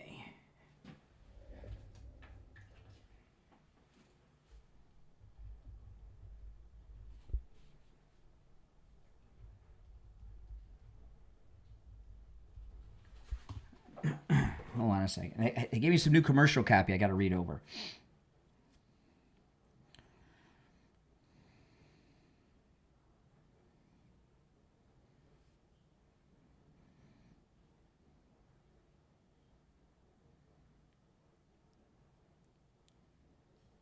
Okay. All right, 10 seconds. Can't you see the future? No, I can't. I'm an idiot. All right, hour number 2, well, it's really 3 because of the pre-show, has begun. My name is Brian Craig, and this is the Steve Kane Show. We are celebrating Comrade Zohran. You know, before we go to the phones, just let me recap. In the pre-show today, you know, I do a pre-show 30 minutes to an hour before the radio show begins on YouTube every morning. And I played the entire 22 minutes of Zohan's victory speech. It was not the same Zohan we've seen on TV with a smile. It was the most angry, vile victory speech ever given by somebody who just won an election in this country that I've seen. And I don't think I'm alone in that. And he blew his cover. He is an incredible actor who he came out of character. You know, what is that thing they say, like they did in The Office? The third wall, or whatever they call it. We got to see what he's really like. Right? We got to see what he's really like. He is the most unlikable, evil, racist, bigoted, anti-American Democrat I've ever seen. Or at least he's the most open about it, whichever. And he did so much damage to himself last night, but he's too arrogant to understand it. Plus, he's obvious. One of the things I took from that, not just he hates Americans and white people. He's not just a racist. I created a new word. It's called Ameriphobe. He's an Ameriphobe. But he's also got daddy and mommy issues. He's a mama's boy and a daddy's boy. And he's been living off of mommy and daddy his whole life. Right? Eat your peas, cut up chew your food. And now, Bernie Sanders went through this. Bernie Sanders was a bum who lived off mommy and daddy till he got elected mayor of that town, right? Well, that's what's happened to Zohan. For the first time, I'm my own man. I'm the mayor now, and I'm going to show you who daddy and mommy really is. It's me. Yeah, right. A mama's boy like that's his wife's the mommy number 2. So, he's a man on his own for the first time. Plus, he's a bigot, and he just can't control himself. And he seems to act as if he's never going to have to run again. And the people he surrounds himself, oh boy. But everything he said last night, most of it was about seizing power and seizing private property was what most of the speech was about. He suggested he was going to seize President Trump's personal property, which would include Trump Tower and whatever other properties he has in New York City. It was pretty hardcore speech last night. I'm not exaggerating. And that's why I was saying in the last hour, I'm taking this from the great Corey Lewandowski, when he said, let Trump be Trump, let Zohan be Zohan. This guy is so self-destructive that just let him do what he's going to do. Let him bring in those care people into City Hall and make them his vice mayors and run all these departments. Let him go ahead and do that. Absolutely. All right. There's one opening on the board at 888-465-2631. Let's go. Line number 1, you're on the air. What's your name? Where are you calling from? What's going on, Brian? I am Alicia from New York City. Oh, man. How's it feel? What I wanted to bring up was the fact that Zohran Mamdani is the leader of this free city. And at this point, communism is going to flourish throughout the country. Oh, and that's a good thing? Well, absolutely. You think it's not? Come on. Let me ask you this before I have this conversation.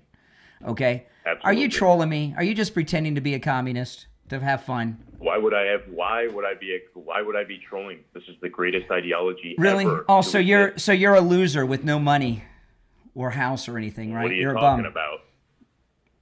What's your financial situation? What's your financial situation? Do you own your house? Of course not. That's illegal. Now you're just pulling my leg. I don't have time for games. Okay, I don't mind talking. I don't have time for fakers. All right, you're on the air. What's your name? Where are you calling from? If he were real, I'd talk to him. Brian. Yeah. If that guy was real about that, I would talk to him. But I'm not going to sit here and waste time with some guy who's playing games. Yeah. What's your name? Where are you calling from? Good morning, Brian. Well, New York. They really surprised me. Massive voter fraud. Yesterday. Well, I don't know why you say that. The Democrat Party machine. No, I don't agree with that. The Democrat Party, and I'm going to tell you why. Oh, that's okay. I'm going to tell you why, Barbara. They don't have voter ID. Hold on a second. Hold on a second, and then I'll let you go into your thing. The reason I don't think so is because the Democrat Party machine is the one who does all of that, and the Democrat Party machine is Cuomo. So no, this was real. The people of New York are stupid idiots, and they elected a racist, anti-American communist, and it was done legitimately and by their choice. So no, nope. If what you said was in play, Cuomo would be mayor. Listen. That is a great analogy. Absolutely, the people in New York are stupid. Mm-hmm. Apparently. Yep. That goes without saying. But all of this, they have no voter ID. I live in Maryland, and we have 12 million illegals here. Yeah. So if there was any mail-in balloting, any mail-in ballots that were accepted and counted, there should be it. And I'm going to leave that with that. But the people of New York being stupid goes beyond saying. Oh, yes. These people were actually cheering the things that he was saying after this. I saw some bites of what he said after winning. I mean, this anarchist, this anti-American, the hate and violent machine was really working too. And bomb threats, when you're talking about shutting down 4 counties in New Jersey, only in the red area with bomb threats. Yeah, come on, give me a break. Unbelievable. Yeah. There was a lot going on, and of course. But do you agree though? Do you agree that this is he was a poor candidate. Oh no, he's a great candidate. This is a great candidate. He ran away from President Trump. Oh, President Trump had a rally in Madison Square Garden in New York. Madison Square Garden was sold out in New York City for a rally for President Trump. Curtis Sliwa ran away from President Trump. Well, Curtis Lee was a jerk. Curtis Lee was a jerk. I saw Curtis Sliwa's concession speech. He was so excited that Zohran won because now he's got something to gripe about and try to be relevant. He's a traitor to New York. He's Benedict Arnold. He ran away from America First policies, principles, and that he ran on BS. His message was horrible, and it was. But Zohran won over 50% of the vote as at the last count. Absolutely. So Absolutely. and Curtis Sliwa just got over 7%. So Curtis Sliwa it wasn't enough to make the difference. Zohran still would have won. New York City municipal employees is one of the largest employers of people that have pensions in this country because that's a city of 8 million people with mass transit and so many city positions and people who are retirees, like my relatives who worked for the city. My father was a bus driver. I'll guarantee you, when he starts running out of money, he's going to have to reduce the pensions of the people who live there. Because nobody else is going to pay it. You assume he would know how to do such a thing. You assume he would know how to do something like that. I know what's going to happen in New York. Financial collapse. The only money they will have access to is going to be pensions. Well, there's going to be a crime. First, there's going to be a crime wave. New York City. There's going to be a crime wave. Mm. And then all of a sudden, the trash celebrate is that. going to start building up on the streets. There's going to be a They're slow, gonna have rats. you go around, you go around the world where the communists are. It's all third world. Slowly, there's going to be a transformation of New York City into a third world city.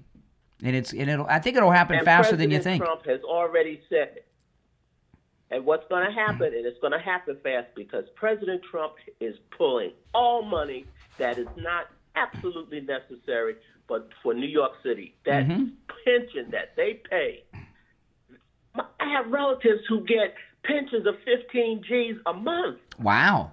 For what? What did they do for a living? What did they do? Pensions. Well, what was their job when they worked? All administrative. I'm talking about, they did everything. The city has bus drivers. Think about the man. Bus driver gets You know how 15 many grand a employees month and then you pension? have the Holy smokes. Clerical, the administration. Wow. Yeah, you're talking about the school system. Yes, the city employees are the biggest. I would love to be managing their. Well, there's going to be a mass retirement of city workers. It's going to be the senior city workers that know how to operate everything. There's going to be a collapse in New York. Hey, listen, I got to run. Thanks for the call. If you're on hold, stand by. November, it's all about men's health. That's right. And Life Imaging FLA is here to help you. Listen to this. Life Imaging FLA offers free heart scans with a few minimum requirements, valued at $699. That's the scan I had. I had the heart scan. Oh, man. Such a great thing I had. While you're there, make sure you ask them about the full body cancer screening for the ultimate peace of mind. I had that as well. So, and the peace of mind, I can't tell you how refreshing it is. When I went there, I thought I was going to have blockage and plaque buildup, and maybe some cancer. I don't know, but certainly I thought that I was going to be by the next day or two at the hospital getting stents put in or bypass surgery. I really thought that. And the peace of mind, I called my wife from the parking lot before I even got in my car and said, "Guess what? No plaque, no blockage. Oh yeah, and no cancer either." And it feels great. Life Imaging FLA is all about proactive health care. They're saving lives through early detection because people in there 80% of people are like me. You get peace of mind. But that other 20%, they find something. Sometimes it's blockage, sometimes it's plaque, sometimes it's cancerous. Over 4.75 million cancer deaths have been prevented through early detection and screening. This November, take control of your health. Stop by Life Imaging FLA and start living proactively. Okay, they have locations in Broward, Palm Beach, and Dade County. From your cell phone, call pound 250 and say free heart scan. That's pound 250 and say free heart scan. You'll be connected in seconds. Pound 250 and say free heart scan. And while it is Men's Health Month, you women, you can go in there too and take advantage of that. Pound 250 and say free heart scan. Callers on hold, stand by. We'll be right back. All right, we're on a radio station break right now. Before I go back to the calls, I'll go back to the calls in a moment. I want to remind everyone, go to MyPillow.com, do your Christmas shopping. Oh, man, this is a great time to do your Christmas shopping. And just to give you the news, Mike Lindell and MyPillow, you guys have been really supportive of them. They are continuing their sponsorship of the early show, as well as continuing the show during the breaks and everything else I'm doing. So go to MyPillow.com. Use my promo code Kane at checkout, Kane, and do your Christmas shopping. We'll be right back with your call. I'm excited to announce that we're having our biggest 3-in-1 sale ever with a limited edition product, a back-in-stock special, and a closeout deal you won't find anywhere else. So go to MyPillow.com or call the number on your screen. Use your promo code to get our MyPillow bed sheets, only $29.88. Any color, any style, any size, even kings, regular $119.98. Only $29.88. Once they're gone for good. How about our My Towels? They're finally back in stock, but not for long. Get a 6-piece My Towel set, regular $69.98, now only $39.98. And for the first time and the only time ever, get our limited edition premium My Pillows. They're made with Giza cotton and designer gusset. Queen $17.98, Kings only $19.98. So go to MyPillow.com or call the number on your screen. Use your promo code to get the best offers ever. Quantities are extremely limited, so order now. All right, we're back. We're still in break on the radio, but we're live here on YouTube, so I'll take some calls. You're on the air. What's your name? Where are you calling from? It's Renee from Harlem. Hey, Renee. Are you crying yet? I know you guys must be horrified. Why? Because the Muslim won. Nope. Just such an Nope. affront to We're excited. We're excited, Renee. We're excited. I'm sure you are. We're excited. Didn't you watch? Are you really? Didn't you watch Comrade Zohan's victory speech last night? Talked about seizing private property, segregating white people. Who are you talking about? Comrade Zohan, Zohan? Who's that? the guy that just won the election for mayor. His name is Zoran, idiot. Say his name right. Uh-huh. Brienne. Uh-huh. I'll call you Brienne, okay? I'm sorry we're not upset. Does this come as a shock to you? Oh, you sound pretty upset to me. No. Are you kidding me? I've got a new thing we're saying here. Let Zohan be Zohan. His name is Zoran, stupid. You know who I'm talking about. No, I don't. Then how do you know what his correct name is? If you don't know who I'm talking about, how can you correct the pronunciation of the name? You would have to know who I'm talking about to correct the pronunciation. Why do you insist on mispronouncing his name? Oh, so you do know who I'm talking about, so you were lying. It's mocking. It's mockery. Zohan is from that Ben Stiller movie where he was the hairdresser from the idea. Zohan. It's mocking him. Mm-hmm. Lion Brian, the bigot midget. Mm-hmm. That's who you are. Yeah. Sounds like you're the one who's upset. Renee's upset. Zohan won and Renee's upset and we're not. Oh, my goodness. Who's more unglued? Renee from Harlem or Greg 2 today? Which one sounded like a bigger idiot? All right, hold on. What time are we coming back? All right, we got about 30 seconds. Stand by. One opening on the board.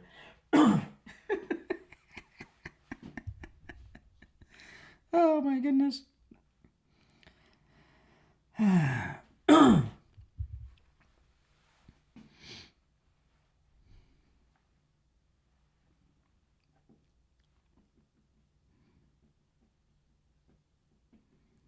All right, we're back. One opening on the board at 888-465-2631. You're on the air. What's your name? Where are you calling from? Good morning, Dr. Ron from Delray Beach. Hey, Doc, what's up? Since we're talking, we're talking about TV. My special sci-fi was this huge spacecraft lands, and it says, to serve mankind. Oh, from Twilight Zone. Yeah, that's a good one. Yeah, Twilight Zone. And they took tens of thousands of people on board to go to a new world. And then they found out that to serve mankind was a cookbook. That's correct. Yes, that's right. That's a great one. Reminds me of all the lying Democrats, especially the new mayor of New York City. Oh, isn't he awesome? Don't you love this guy? I mean, he's red pilling more people than anyone. Listen, he's going to red pill more people than any of these wannabe replacements to Charlie Kirk are going to do. Right? Yeah, I lived in New York. I moved to Massachusetts. My parents had a condo. I came down here to help treat them. I closed my practice. And I love Florida, and I'm glad I'm not in New York anymore. Oh yeah. Do you own your home? Do you own your home in Florida? Yes. Oh, Comrade Zohan just made you a lot of money. Your home's worth more money today than it was yesterday, in anticipation of the exodus. But if I sell it, where am I going to live? I don't know. Now would be a good time to see the people that you advertise in real estate buy real estate because people will be coming down here. Well, great investment. Listen, we're capitalist here. On the Steve Kane show. We've got this great new real estate expert, George Colony, who has over 6 decades of experience in real estate. He's been involved in over $5 billion worth of real estate transactions, buying and selling, right? Works with every type of... Do you think it's just a coincidence that we have a top real estate guy coming on this program advertising on the eve of the New York election? Do you think that just happened by accident, the timing of that? I am so glad it's not. You know, this. Why? Let me ask you. Let me ask you. Why do you think all the MAGA people are happy today that Comrade Zohan won? And the liberals I've talked to were miserable. Renee from Harlem called me. Greg too. I can't understand the mental capacity of some people that are only half as smart as everybody else. I have no clue why they listen to the lies. Yeah. But most of them are losers, and they just figure it's a way for them to live off the government, you know, to get some free crap. They're probably hoping free stuff is really free. See, there is no free stuff. The New York City, never. You know, you can promise free stuff if you're the president, right? Like Obama or Clinton, because they have a Treasury Department and they actually physically make money. When you're the mayor of New York City, you don't have printing presses, and the little bit of money that you generate through the city income tax doesn't even cover the infrastructure of the city. So basically, the city of New York is a welfare recipient of the federal government in the state of New York. So there's no money to pay for. None of these things are going to happen. None of them. Our great president created money coming from all of the countries that have been ripping us off. That's right. So we get free money, but we've earned it. Yeah, you're not going to get free money in New York City. All right. Appreciate the call. No. Thank you. Have a great day. All right. Take care. Take care. All right. You're on the air. What's your name? Where are you calling from? Hi, my name's Dylan. I'm calling from North Dakota. Hey, what's up, North Dakota? Not too bad. How's your day going? Oh, I'm doing great. What's on your mind? So I was just wondering how you would, you'd handle a call where someone is actually having a discussion with you and not getting into all the peripheral bullshit. You can't. First dump of the day. First dump of the day. If you're on hold, stand by. Oh, my goodness. The guy calls in, I want to know if you can have an intellectual conversation, and then he drops profanity. Pretty scary. That guy thinks he's an intellect. If you're on hold, stand by. Here is Van Jones with Scott Jennings last night on CNN talking about Comrade Zohan's victory. Oh, hold on. I turned down the volume. Let me see here. All righty. Scott? Oh. Are you saying he wasn't the unifying voice of a generation that you predicted mere moments ago? Axe, where was the man that you predicted would not slice and dice the? Look, guys, he started his speech by quoting Eugene Debs, who ran for president of the United States. Socialist. 5 times as the Socialist Party of America candidate. And you know, do you know how all of us know that? You might think we're Googling. We're not Googling. That person was referenced by Ronald Reagan in one of his most famous speeches, right? And that's the one where he says they said that the American people will never accept communism, but if you call it socialism, they'll accept every last tenet of it. That's who Ronald Reagan was always talking about, and that's how we all know who that is. So the first person that Comrade Zohan quoted was a communist. Isn't the unifying voice of a generation that you predicted mere moments ago? Axe, where was the man that you predicted would not slice and dice the? Look, guys, he started his speech by quoting Eugene Debs, who ran for president of the United States 5 times as the Socialist Party of America candidate. He repeatedly attacked people in this. I know. They're all laughing. No, not Google. President Reagan talked about Debs all the time. And it doesn't matter if anybody knew who the name was. They know now. Socialist. I keep a close eye on him. I work here. So here's the thing. He went after everybody that he thinks is a problem. People who own things, people who have businesses. Americans, white people. He said an interesting quote. No problem too large for government to solve. Or too small. Important. And so when you think of the world that way, that every problem, no matter how small or how large, is something for government to do, let me just decipher this for you. tax increases as far as the eye can see, which means the people who need to provide jobs to the young people that you say need jobs are going to flee as quickly as they possibly can. I think this was a divisive speech. Yep. And he clearly sees the world in terms of the people who are oppressing you and the oppressed. And he said the oppressed are now in City Hall. That's right. The oppressed are in City Hall, running City Hall. Oh, man. I want to talk about coastal weight loss secret. You know, where it is November, it is a holiday time. We got Thanksgiving, we got Hanukkah, we got New Year's, we've got Christmas. We got the Christmas parties. We got the New Year's parties. You want to look great. You know, when I go to events and you see people that you see once a year, every 5 years, 10 years, 20 years, you want to look great. You know, I weigh what I weighed when my wife and I got married 29 years ago. I never thought I'd be this weight again. My stomach is flat. I was getting a belly. And I just thought that's part of growing old. Going to have that for the rest of my life. It's gone. I didn't realize until I started losing weight how much I was losing and my body was changing. And I realized that when I would look down at the ground, I was getting to the point where I had partially obstructed view.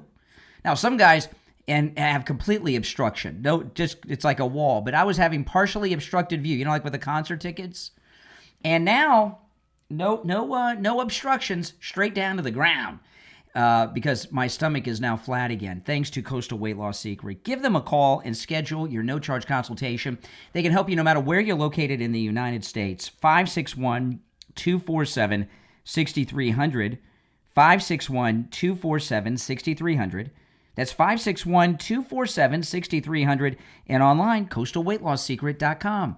Call us on hold. You stand by. We'll take our break for the bottom of the hour and be right back. Okay, we're in a break on the radio, but I'm going to take some calls. You guys mind? Okay, let's go. You're on the air. What's your name? Where are you calling from? Same caller from before. Oh, the guy? Yeah, I thought that was you. The guy that said you can't use profanity, dude.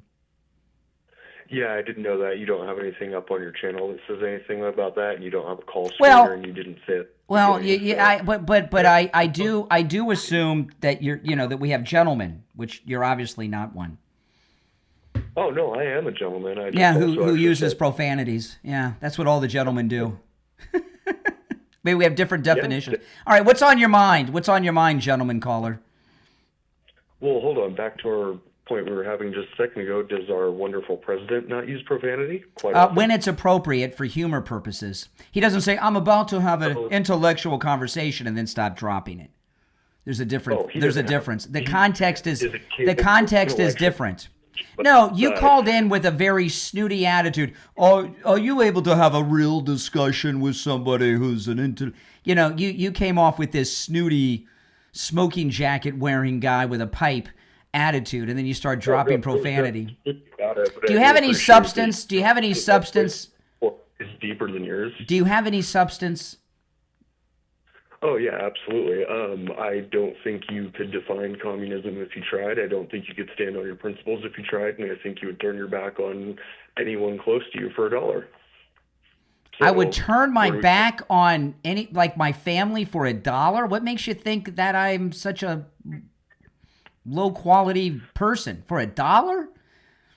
Well, the way you speak about your fellow man, the way you speak about your fellow countrymen, the way you speak about... No. What? Give me an example of something I said that thinks I would sell out my own family for money. Well, again, the nature lies in the intent of the word. The nature lies in the intent of the words. Just give me the... You've heard me. You came to this conclusion that I would sell out my friends and family for money. What did I say that would make you say that? No intellectual crap out of a book. Here's some real talk, gentleman caller. Well, I thought just a second ago you said we were having an intellectual conversation. No. I was mocking you. You're a wannabe intellect. You are an idiot, and you think you're smarter than everybody else. You think you're an intellect, but you're just a stupid person who's full of themselves. Probably lives with his parents. No about it. We didn't. And not ever. Did you hear what I said at the end? Probably lives with his parents. But oh, no denial there. Hey, listen, I'm going to run. Don't call me back. It's one call per show. Oh, there we go. Yeah, it's easy to be a commie when you live with mommy and daddy. All right. That's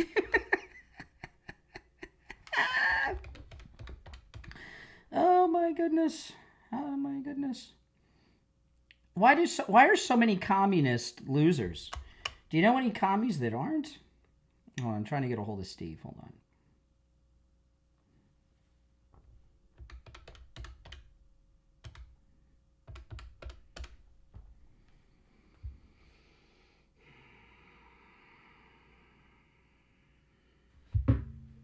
Hey, okay. All right, hold on. I'll put. We got less than a minute. Hold on 1 second. Okay, are you there? Yes, I am. All right, you ready to join the party, the celebration? Yes, I am. These people. Oh, my goodness. All the liberal callers have been pissed off this morning. All right, we got 20 seconds. We got 20 seconds. Everybody's feeling around. Nobody knows where to go with it. I know where to go. Time to settle. I know where to go. You know where to go. All right, hold on. 10 seconds.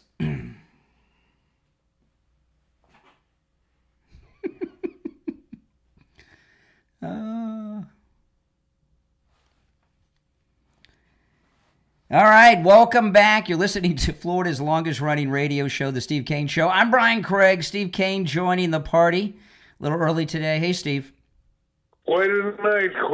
Oh, it was, did you love this speech of Comrade Zohan's last night? I loved it. I have an interesting perspective. I mean, a little bit different than yours. I don't think that this is, I wouldn't take this thing too lightly. I wouldn't take it too seriously, but I wouldn't take it too lightly. And I think it's a time to leave an open mind and to be ready for anything. There are a couple of things that strike me that are questions that need to be answered. I don't have answers, but I've got the questions. First of all, I think we should bear in mind that this movement that we're talking about, the Islamic movement, is a worldwide movement. It's not a local movement. It's not a city movement. It's a worldwide movement. And it's been underway a long time before it's touched us. This is the first time it's touched us directly. And I think it's a mistake to write it off and underestimate the danger of it. Yeah. Just like it's probably a mistake to overestimate it. Mm-hmm. I think there's a lot of things we can look to around the world that can give us some clues on this. Uh-huh. For example, the militant Islamic movement is dedicated not to taking over New York or the U.S. It's dedicated to taking over the world. Correct. The global intifada. The global intifada, and we are merely a leg of that, a part of that, okay? So, again, it's a mistake to take it too lightly. Uh-huh. I look around the country. Now, I have family that lives in England, and we used to go every year. We'd go to visit London, and we considered ourselves Anglophiles, and we enjoyed the pubs and the English culture. Well, little by little, year by year, the English culture disappeared, and it spread out over the countryside. And now you go to England, it's not like going to England used to be. It's like a different country. Yes. You're surrounded by people from Islam, the culture, the country, the restaurants, everything you see is like a little piece of Islam. It's Saudi Arabia. Exactly, and if you look at what's happened in France and you look at what's happened in Germany, it's not to be taken lightly because these people are serious and they are expansionists. Uh-huh. They believe in taking over areas little by little. They're highly organized. They're very bright, and there's an element in Islam that is not above skullduggery. Mm-hmm. So they're not to be taken too lightly. Yeah. I would leave. I wouldn't underrate them as. I guess. Oh no. Well. Saying, okay, hold on. I'm gonna put you on hold for a second, Steve. I'm gonna answer the 30,000 calls coming in real quick. Hold on. I don't want to lose you. Okay. everything you say is true. However, we have something that England never had. What's that? Donald John Trump.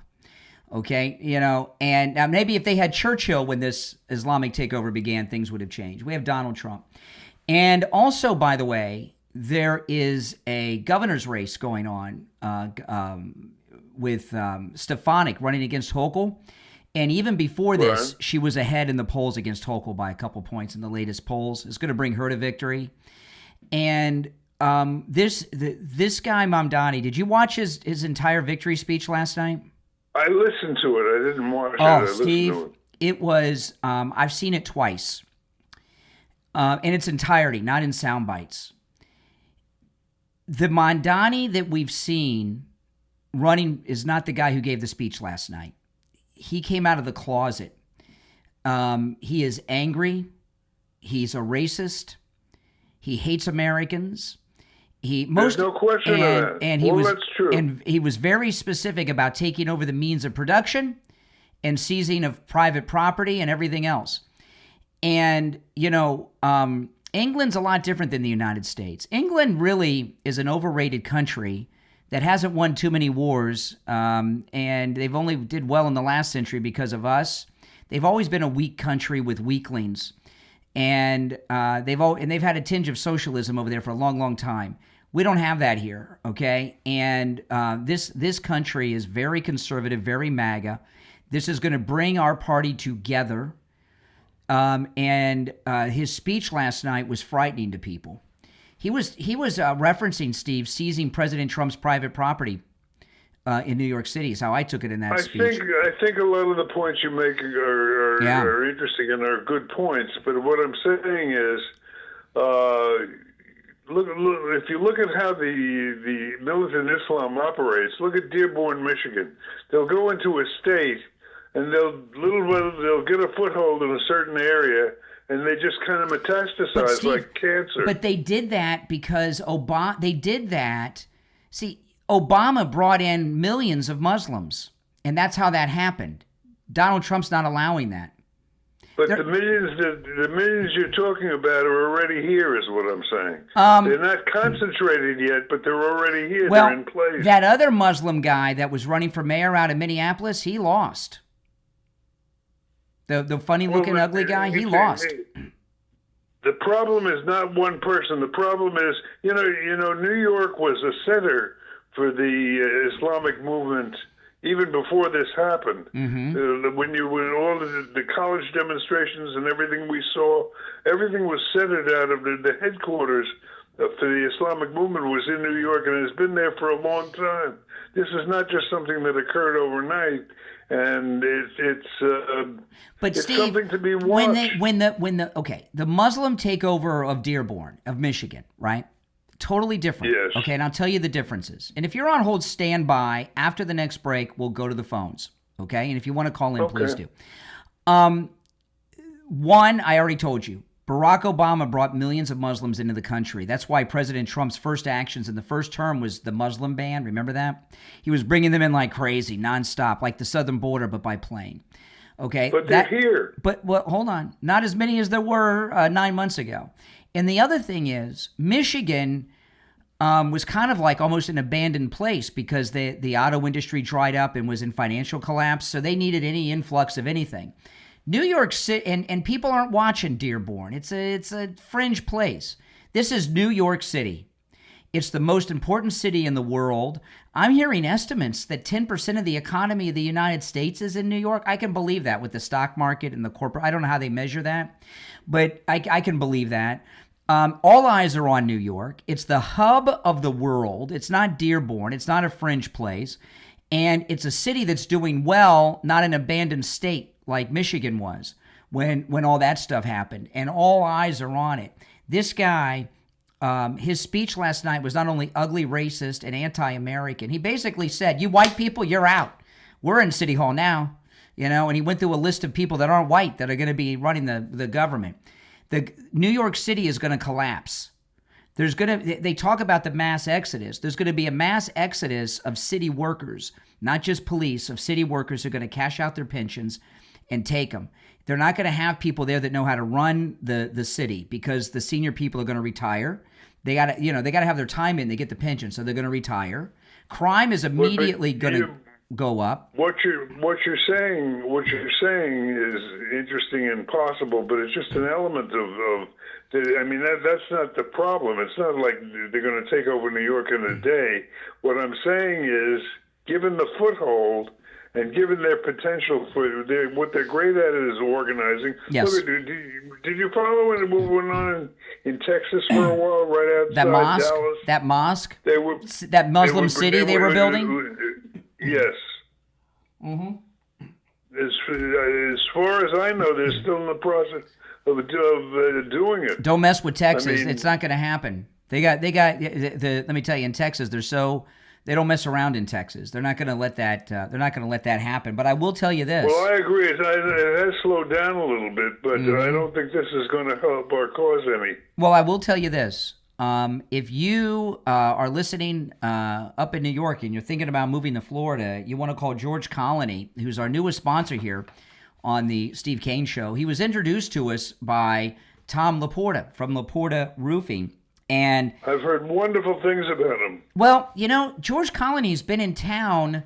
When I first met him, I said, I know your name. I've been seeing it all over town. I grew up in Fort Lauderdale. I've been seeing your name all over town my whole life. And I have, because he's been on bus benches, signs and stuff. I've seen his name for years.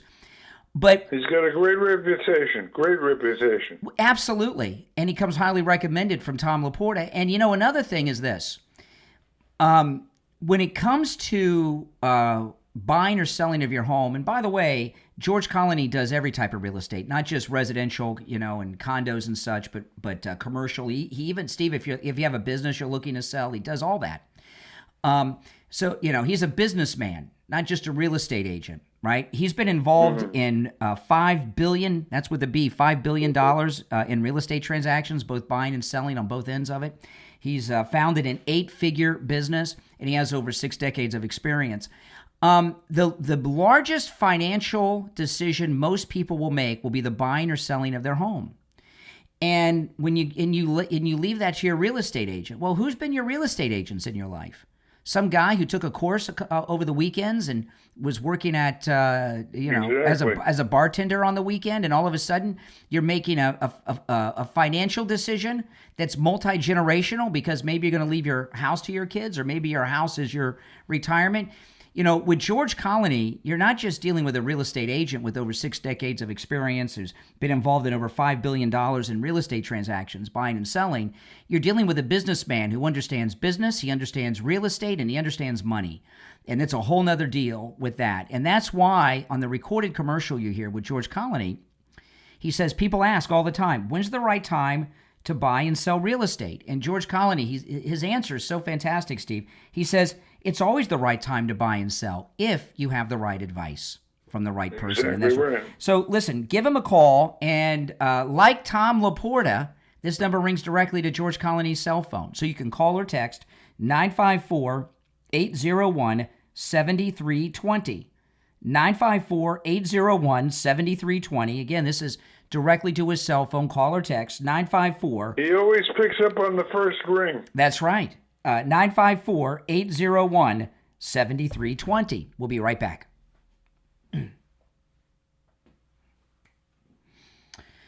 All right. So if you guys are on hold, stand by. I'm going to put you on hold for a minute, Steve. All right, I'll be right back. Sure. Hold on.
We'll be back shortly, guys.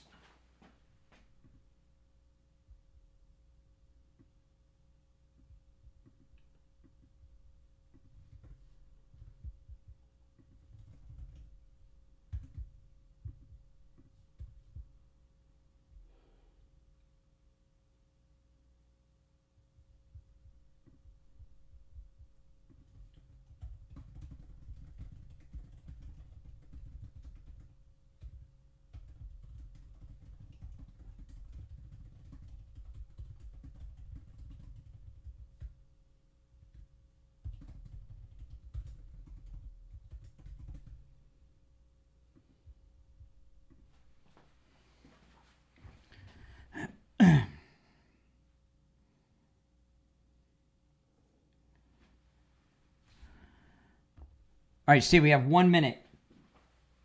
Sounds good.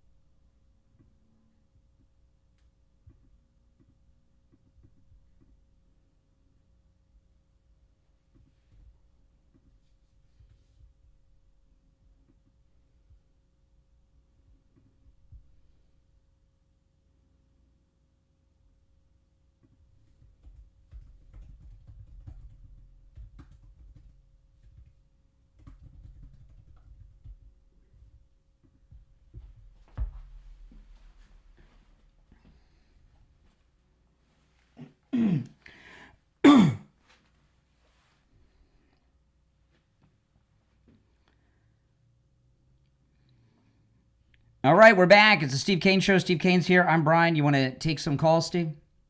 Sure, let's do it. All right, let's go. All right. You're on the air. What's your name? Where are you calling from? Hi, Brian. Hey, Steve's not with us right now. No, he is. Steve's here. Steve's here. I would tell him good morning as well. Steve's here. Sorry? Steve is here. Oh, okay. Hey, Steve, good morning. Hey, I wanted to mention something here about Zohran Mamdani. Don't forget about the DSA, the Democrat Socialist of America. He's the star of that organization. Oh, that's awesome. They're worldwide. Yeah. As you know. And he's also the star of the Islamic movement. Mm-hmm. Like you said, Steve, they're moving in. They have one agenda. It's to make Islam the one religion of the world. And they'll do it in any way that they can in order to, if they even have to kill. Well, what they've done, no, it's different. See, what they realized was, hijacking planes and stuff wasn't getting them anywhere. So now they just move into a neighborhood, run for local government, and that's how they take over now. That's the new thing. Yeah, that's exactly right. That's what they said in Germany. Yes. Yep, exactly. And in London, it's been completely taken over.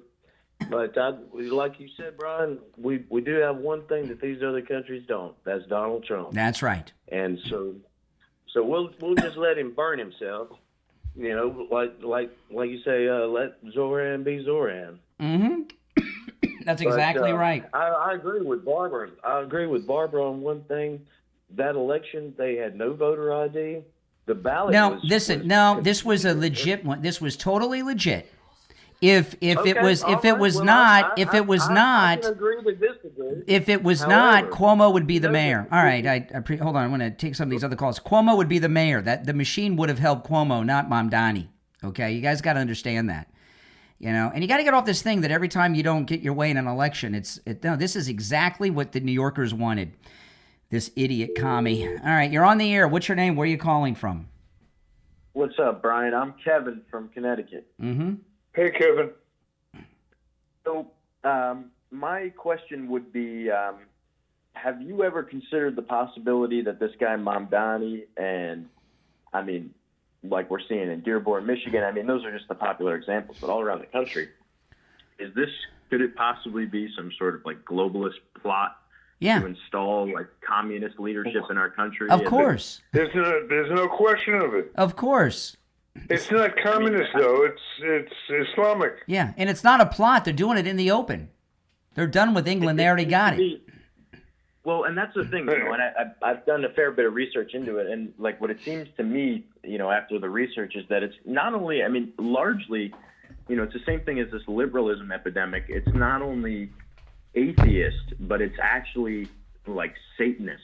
And so it's not only that they don't believe in anything, they actually do believe in something, and it's the antithesis of what Western society is built on. It's a worldwide Islamic movement. It's been around for a long time. It's nothing new, and it should not be underestimated. And this is what Obama was doing when he brought in all of the Muslims. This is what the plan was. Absolutely. Do you think, personally myself, I'm not exactly a Republican, but I think, what's your opinion of, things like the Patriot Act and stuff under Bush? I personally myself, I know, I don't know if you guys know, but both of the George H.W. and George W. Bush were both in Skull and Bones, the organization. The Patriot Act is what they used against Trump to spy on Trump Tower and harass him all these years. They were using the Patriot Act against American citizens. That's the most important thing. Trump's an American citizen, isn't he? Well, absolutely. I'm not saying. Of course, it's not good what they did to Trump, but more importantly, I feel like the American people have. That was like when Eric Snowden, he released all the documents about. Well, I don't want to talk about Snowden and all that stuff today, but yeah, that's right. And you're by the way, thanks for the call. You're right, Steve. This is the new tactic. Let's stop hijacking planes and blowing crap up. Let's just move and run for city council, right? Well, we're on the school board, we're on the city council. Then after we're on city council, we'll run for state house, and then we'll run for governor. That's exactly what's going on here. It's really a brilliant plan, don't you think, Steve? It's working.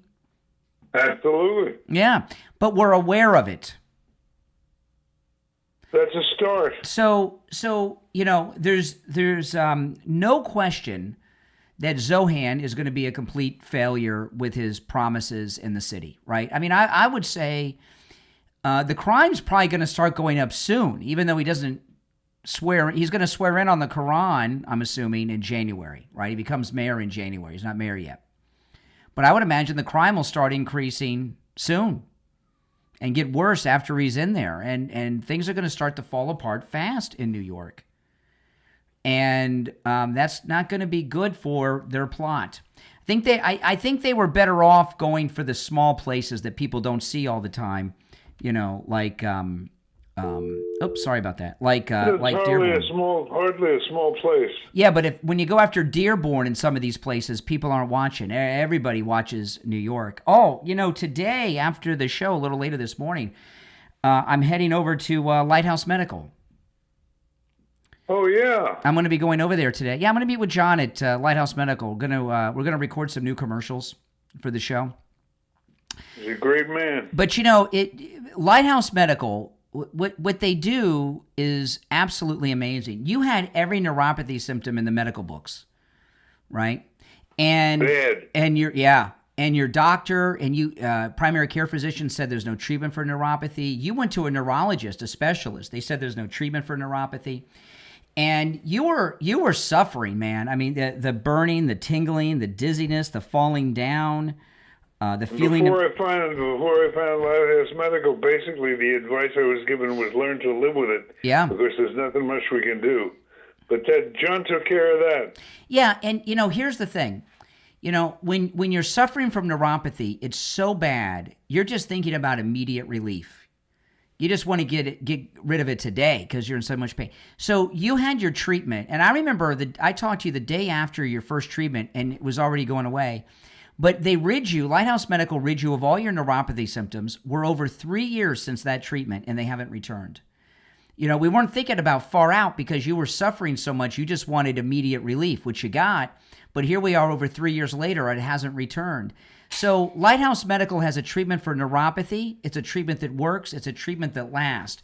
And they can help you no matter where you are in the United States. So no matter where you're located, you can give them a call and they can help you. Okay? They may even be able to help you in Canada. I'll ask them today. But certainly I know no matter where you are in the United States. Here's the number. When you call, make sure you mention you heard about them on the Steve Kane Show, because then you get the no-charge consultation. They just don't have time to do no-charge consultations all day. They still have to treat patients. But to you guys that listen to this program, you get the no-charge consultation. 754-222 754-222-6642. 754-222-6642. That's 754-222-6642. And online, lighthousemedicalcenter.com. All right. We got time for a couple more calls before the top. Let's go. You're on the air. What's your name? Where are you calling from? Am I on? My name is Carrie. Just wanted to point something out. I am Cuban, and back in the 60s, this is part of the Cold War against the United States. This guy is infiltrating communism and the ideals of Islam. This is total. I mean, New Yorkers are gonna get they're gonna get what they asked for, and this is gonna be a wake-up call. Yeah. So I really pray that they wake up and they see what they have in their hands, and this is a slap in their face, because a lot of policemen, a lot of firemen died back in during 9/11, and this is horrific. Yeah. I mean, we have the enemy.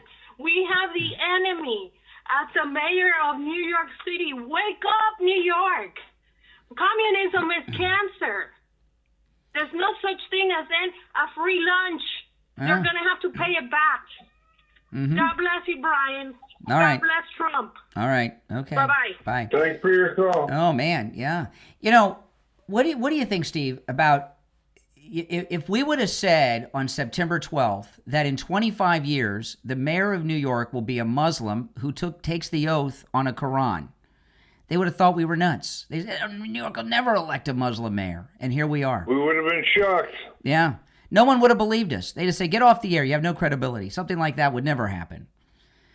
And here it is. Look what's happened in such a short time. Mm-hmm. Yeah.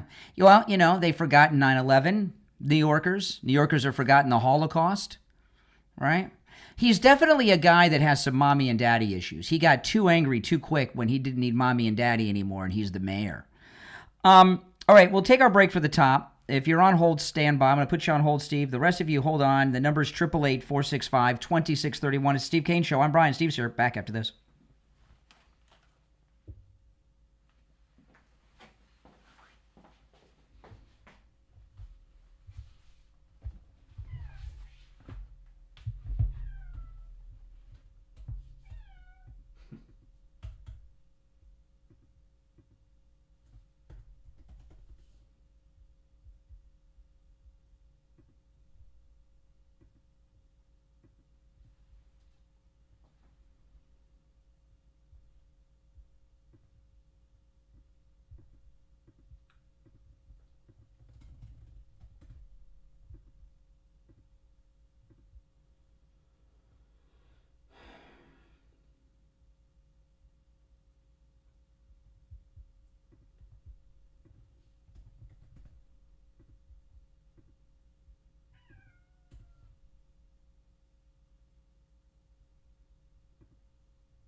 All right, Steve, you there?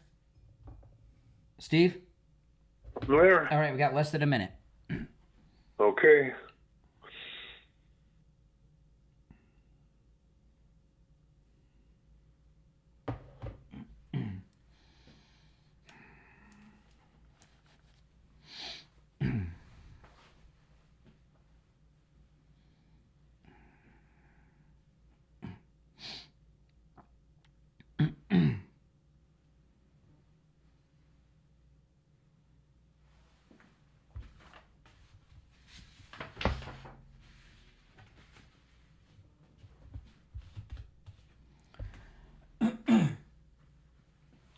All right, the third hour has begun. You're listening to the Steve Kane Radio Show, Florida's longest running radio show. Steve Kane is here. I'm Brian.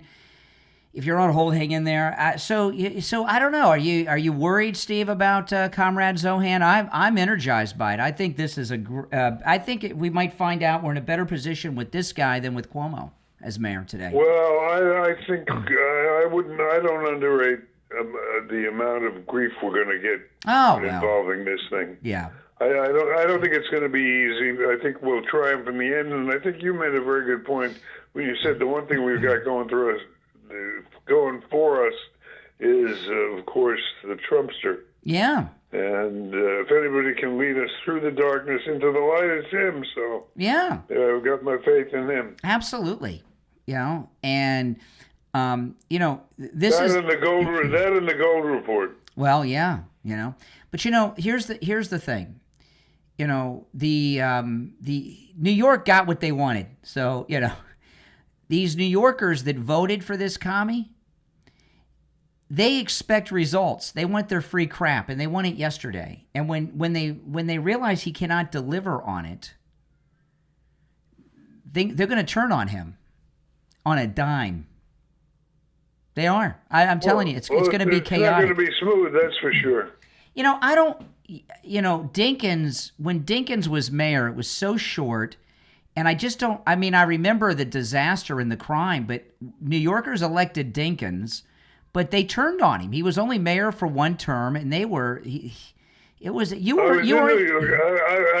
York that year. Boy, he destroyed my town, I'll tell you that. And the people turned on him. I don't remember what his campaign promises were. I don't know. It's been so long, I can't remember. I didn't. Yeah, but I wouldn't compare this threat to Dinkins, because Dinkins is small potatoes next to this. Compared to the Intifada.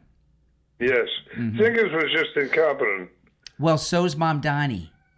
He's incompetent, but there's a whole bunch of people that know just what they're doing connected with the Islamic movement. Really? You really, Steve, you really think that, now listen, he's made some promises that seem kind of trivial, but not to these bums, right? Do you really think? I'll tell you what I really think. I really think if you look at what's going on around the world, you have your answer. We're not talking about him accomplishing anything here in the United States that the Islamic movement hasn't already accomplished elsewhere around the world. Steve, when he can't deliver on, as an example, the free buses, he can't deliver on that.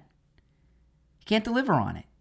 No, he's going to have all kinds of grief. That's not the point. But there's going to be an uprising in New York when these bums that voted for this commie go on the bus, and you got Richie the bus driver up there saying, "No, you got to pay the fare." It's gonna be a mess. He's going to have a rebellion on his hands. What about when the prostitutes are on the streets, all over the place, openly, because he's decriminalizing prostitution? And orders police. Well, the only place where you and I disagree is, I'm trying to tell you that what we're going to be dealing with is not the same New York as you're dealing with today. It's going to change the whole culture in New York. There's two things I see immediately happening. Okay, and what I mean is a total collapse of the system of New York. Crime's going to go up, and the people are massively. And the people are, like, one of his things is he doesn't want the police to enforce the crimes against robberies up to $1,000. So when people start robbing the stores in New York, you're going to have a massive crime wave because, well, a lot of this extreme stuff that he's talking about, he's not going to be able to do on his own. These are just... That's a wish list for But him. the people expect him to. So they're going to start behaving as if the buses are free, crime up to $1,000 and theft is allowed, prostitution and pimping's allowed. They're going to proceed as if it's all been done when it hasn't. He's going to have an uprising on his hands. I didn't say he is going to have an easy road of it, but it's a mistake to underestimate the threat. It's going to be, like when the communists took over in the Soviet Union, they had some collapse after the revolution because they couldn't deliver bread, and these people expect a lot of free crap, and so far as the rent freeze, what's going to happen? if you're a property owner right now, you're going to raise the rent as much and as high as you can right now, because once he's in, you're not going to be able to do it. So that's just as an example. So when things like that start happening, I'm telling you, it's going to become an anarchy, is what New York is going to be. It's going to become an anarchy. All right, you want to take some more calls? Absolutely. All right, let's go. You're on the air. What's your name? Where are you calling from? Yeah, this is Dean from Megamart. Hey. Hey, Dean. Hey, good morning, Steve. Yeah, these guys, it seems like Jay Jones got elected. I mean, what's wrong? We've got a demented Jay Jones, did you see him? Party. Did you see him at the polling location kicking the dog yesterday? Yeah. Did you see that, Steve? He kicked a dog. He fantasizes about murdering people. Now he's the top cop. I mean, how do I can't even put it in perspective. What kind of person would vote for this guy? A Democrat. But I mean, that just goes to show you that you put a D in front of Hitler, they'd vote him in. Listen, for the most part, all these victories, Democrats beat themselves, right? They won in blue cities and states. Right, I agree. They didn't defeat, and they didn't defeat Trump or Republicans to speak of, and it win was some. a red wave. Go ahead. I'll input. Yeah, it was red wave. We got all the swing states. We got the majority of the counties that were needed to win, but Harris only won by a quarter, or lost by 250,000 total votes. So, in those specific areas, this crazy country right now. I mean, you're right. Obama imported Somalians to Minnesota. Now they got Omar locked in.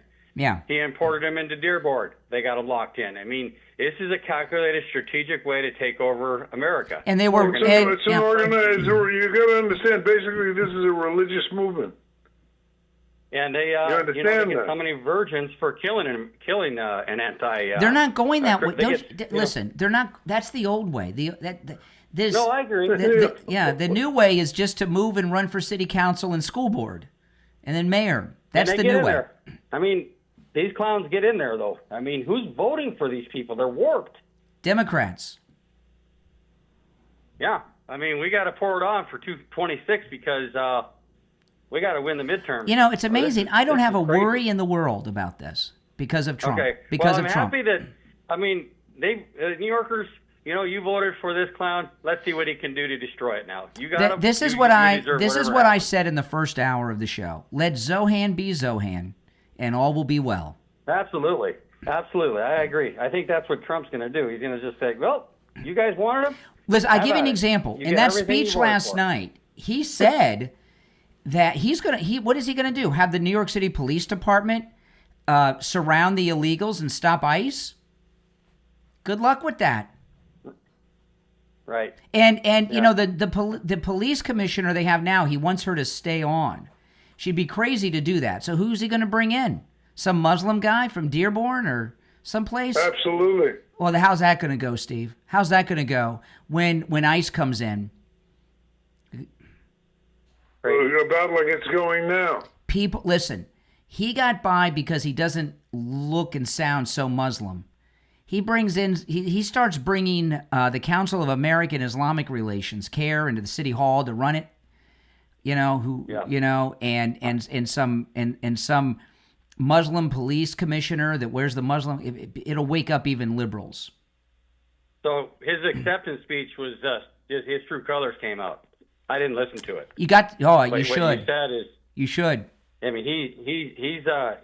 I just can't wait to see. He said that he wants to. He's going to take away the means that allowed Donald Trump to gain his influence. He said that means he's going to seize Donald Trump's property and also to stop the next Donald Trump. He said he's talking about property seizure and Trump Tower.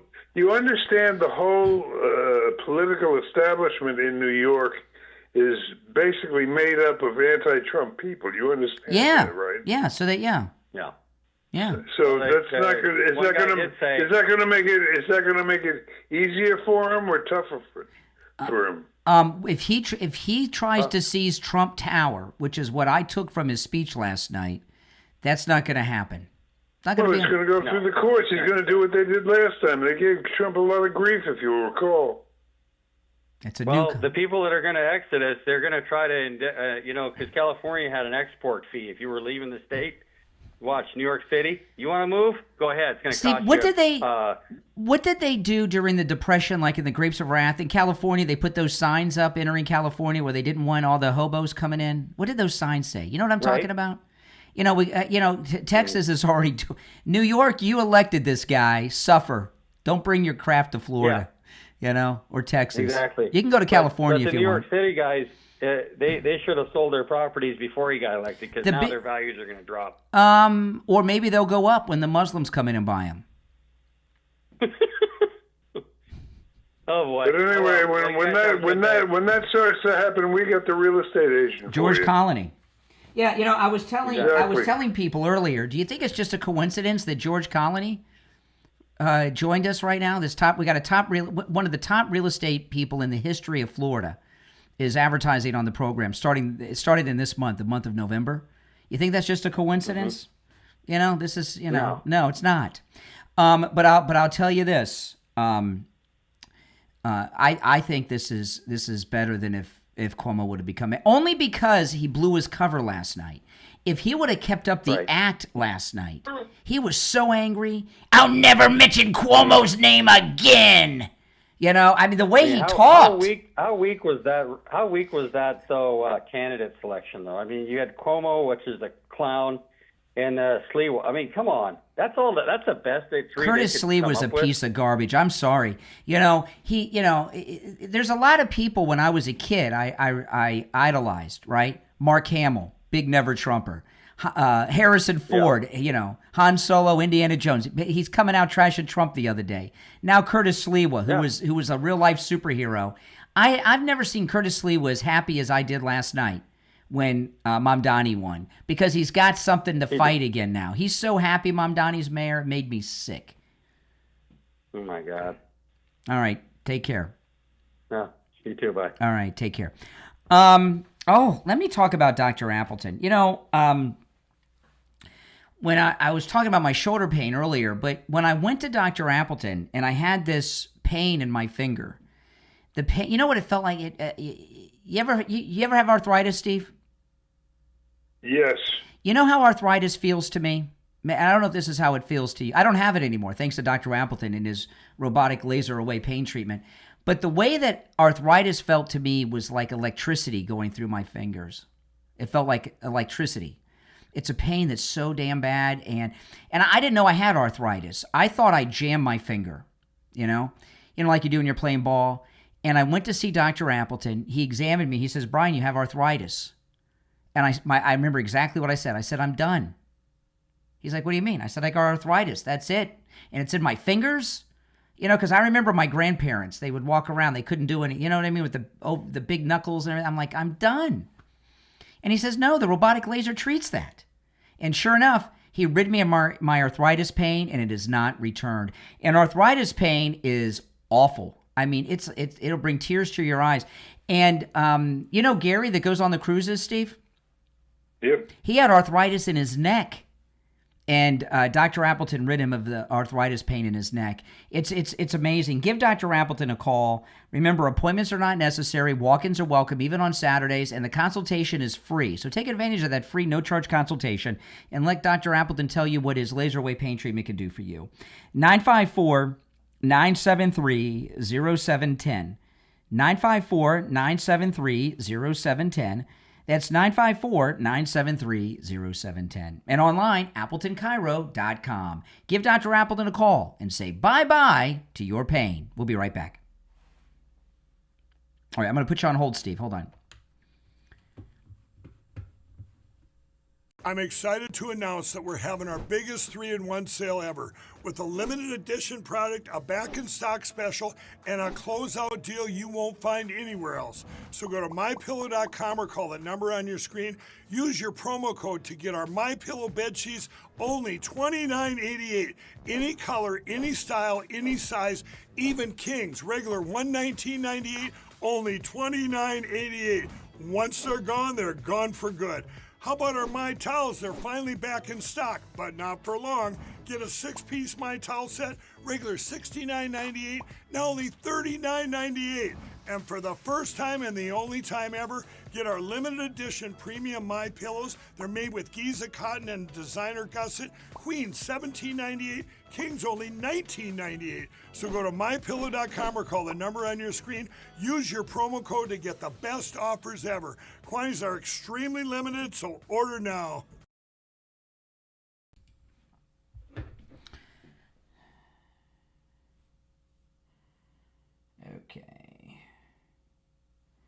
Okay, we got a couple minutes, guys, and we'll be back, so stand by.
All right, Steve, you there? I'm there. Okay, we got less than a minute. Less than a minute. We'll be back. Good.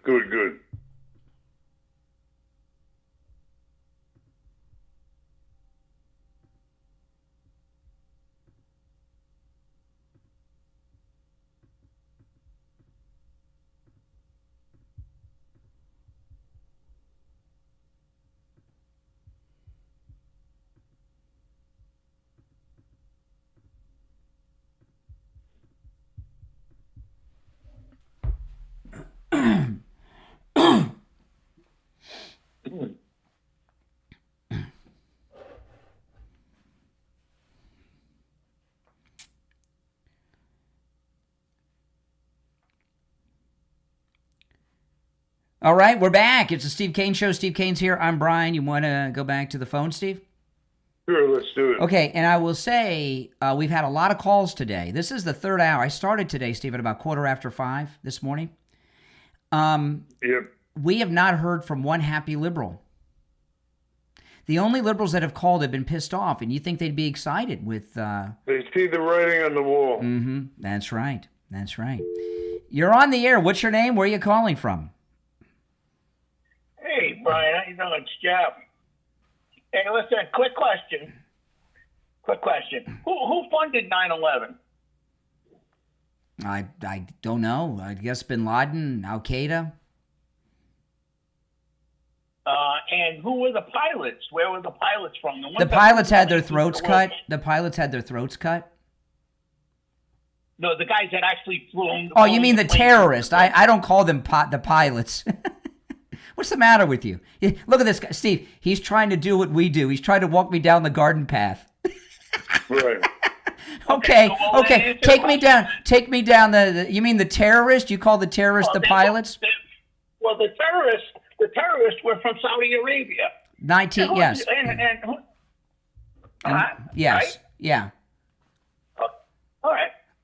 Just so you're aware of that. So what does that mean to you, Jeff? What did you just expose? What did you just expose other than common everyday knowledge? What does that mean to you? In fact, I'll help you. 17, let me help you. You have to talk over me because you don't want me to make a point to you. 17. Because that's what you're afraid of. Oh, make your point. Just shut your mouth for 2 seconds. Make your and point. Just let somebody talk. Make your point, Jeff. My point is that your buddy Trump is in bed with Saudi Arabia. That's my point, but it's okay, though, because it's Trump. It's okay that you wanted Cuomo to get in there, even though he was, he killed all those people with COVID. You still wanted him in there. And it's okay that you want Trump in there, even though he's a pedophile, and you still want I'm in there. Yeah. All right. Have a great day. Now, listen to this guy. This is the no. Goodbye to you. No, we hang up on you, caller. That's the guy that confronted Tom Laporta at a restaurant. Did I ever show you that video, Steve? Did I show you that video? No. Oh my goodness. Tom Laporta, he and his wife go out to dinner. They're waiting for their table. So they sit at the bar. They sit at the bar, and Tom's been working all day. You know, he's got a big roofing company, you know, and he's got his shirt on that says Laporta Contracting on it. And that guy's sitting at the bar with his wife. And he just lays into Tom Laporta about me and you. He's got a wife, this guy? Well, I feel sorry for her. Yeah, he does. At least he did at the time. I felt bad because she's really, you know, she's embarrassed by this guy probably every day. She's probably so numb and used to it, you know, like a Stepford wife kind of thing going on. And he just broke out and just started going off on Tom. And they sent me a video of it. I couldn't believe. I'll show it to you. I'll show it to you. The guy's a real beaut, you know. All right, hold on, Steve. I got only 2,000 calls coming in. But I think you and I are, just before we go back to the phones, I think you and I are seeing this election differently. You think it's a loss, and I see it as a positive. Am I right about that? I don't see it as a loss. I see it as going to be a tremendous challenge. An opportunity. An opportunity to get in touch with reality. Mm-hmm. When you're always better off seeing what's really going on and what the enemy's really trying to do. See, you told me this. Not if we take it too lightly. You told me this years ago. We had a big thing with GLSEN, the Gay, Lesbian, Straight Education Network, that went on for about a year. Yes. With the Broward County School Board. Yeah, with the Broward County School Board. And you guys Google that and look it up online. It was an adventure. If that was happening now, I would have it all documented on video for YouTube. It would have been a great documentary, wouldn't it, Steve? Oh my goodness. Sure would. I was going undercover at the Gay Lesbian Community Center for meetings they were having, and these were meetings they were having to fight against Steve and me. I was an undercover gay for a while. It was crazy.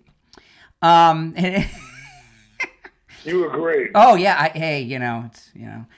I didn't talk too much. This was before I was on YouTube and everything. So I didn't talk too much, so they didn't pick up on the voice. But, But anyway, meeting at the Gay and Lesbian Community Center, at the Stonewall Library, and all these gay hangouts in Wilton Manors. But I had to take the Choose Life plate off my car doing that. I had to get a new license plate so I wouldn't blow my cover. You can't have a Choose Life license plate in the parking lot of the Gay Lesbian Community Center at the Stonewall Library. They'll know you're not one of them. But anyway, at the end, we had this big thing with GLSEN and the school board, and they won the school board vote. And I was freaking out. And you said, don't worry. You said they'll screw up. Liberals have no boundaries. And once they have a victory, they keep pushing. They'll screw up. And sure enough, they did. They did that thing with SpongeBob SquarePants, remember? And that was the end of them. They sure did. So I couldn't. And they did that SpongeBob SquarePants thing they did like just a couple months later. And they blew. Well, isn't that what Mamdani's going to do? Isn't he just going to push things so far? I didn't say Mamdani's going to win anything. I just said that he's going to be. He represents a danger, and you got to be aware of it. I'm not worried about this guy. You can't underestimate it. This guy, what I saw last night was a lot of things. He hates white people. He hates white people like the plague. I've never seen. The only time I've seen a Democrat talk so openly and racist is when I watched those old documentaries of the Democrats in the 50s and 60s fighting against Martin Luther King and others. You know what I mean? It was really ugly. And there's one thing he hates more than white people: American people. He hates Americans, right? And American white people. Oh, those are the worst. Those are the worst. And if you watch his whole speech, it's right there. I mean, You know, it's just like, why couldn't they figure Hitler out? He had Mein Kampf out. Just read the book, right? It was all there. Well, look, it's going to be great for talk radio. So Oh, yeah. Sure. It's working out good today. But here's the other thing I saw, was a loser mama's boy who mommy and daddy have been dragging him along, and he's had to listen to mommy and daddy his whole life, so they would give him his money. He's never done anything in his life, so he's been living off mommy and daddy, but now he's the big man. He's the mayor. Right? So for the first time in his life, he feels like a real man and a grown-up. And he can't control himself. Steve, when you got to watch the entire speech. It's only 22 minutes long. Not the sound bites, because when you watch the whole speech in its entirety, he is so angry, so racist, so most of these liberals are racist American haters, but they hide it. Right? This guy can't hide it. And he is angry at everyone. And he's praising people and quoting people that Americans have never heard of, saying foreign words I've never heard before. It was very scary to a lot of people. And when he starts working with his colleagues in the Congress, the squad, and that crew, it's only going to empower them. And that's really going to be fun to watch. They're probably going to be flying to New York to have a sit down with them, the squad soon. Talib and all of them. Because now they're all connected, but now they're going to come out of the closet. And one of the first things he'll do, everything he does is for the Muslim media, Al Jazeera and all that stuff, not the American media. So I'm expecting... You know how, like, when President Trump became president-elect the first time, he was holding court at Trump Tower and all these people would come? He's going to do a similar thing, but it's going to be CARE and imams and that saw sword lunatic lady, Palestinian lady. It's going to be those people that are coming, and they're going to do it in front of the cameras because they want to be on television in Saudi Arabia. To cover, that's sure. Mm-hmm. That's for sure. All right. We got to take our bottom of the hour break. If you're on hold, stand by. We'll take our bottom. Right on the button. Yeah, we'll come back to your calls after this. All right, I'm gonna put you on hold, Steve, for a minute. Hold on.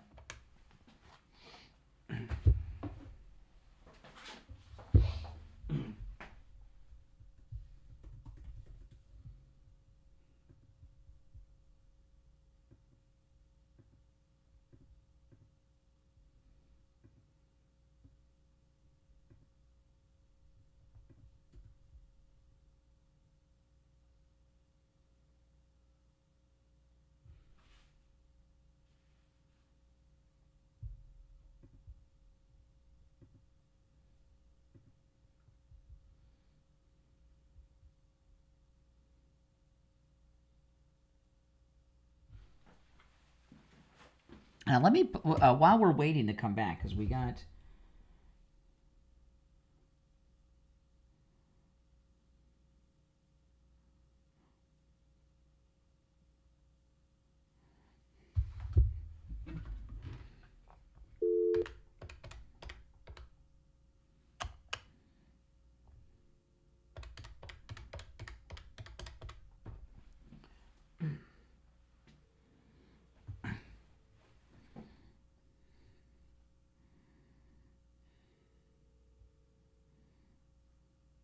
Hey, Barry, I'm sorry, we missed the call-in earlier. Could you fit us in a minute or two?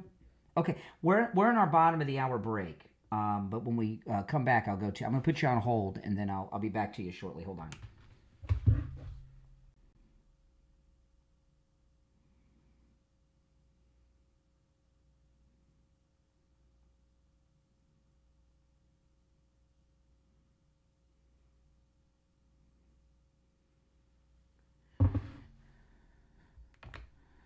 Steve, you there?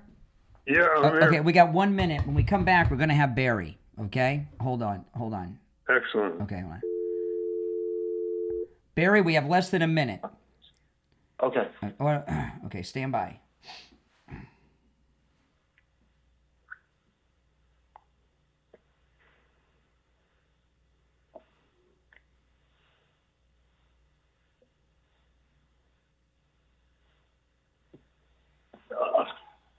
Okay, 20 seconds.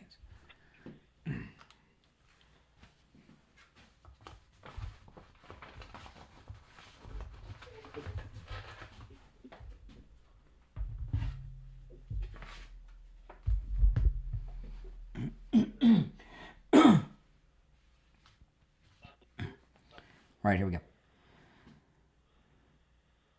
All right, we're back. Steve's here. I'm Brian. It's time to check in with Attorney Barry Siegel from the Siegel Law Group. Attorney Barry Siegel, good morning. Good morning. How are you guys doing today? We're awesome. What do you have for us today, Barry? Well, we're at the point now, November 5th, where we're seeing a lot of the snowbirds returning. It's really officially the season now.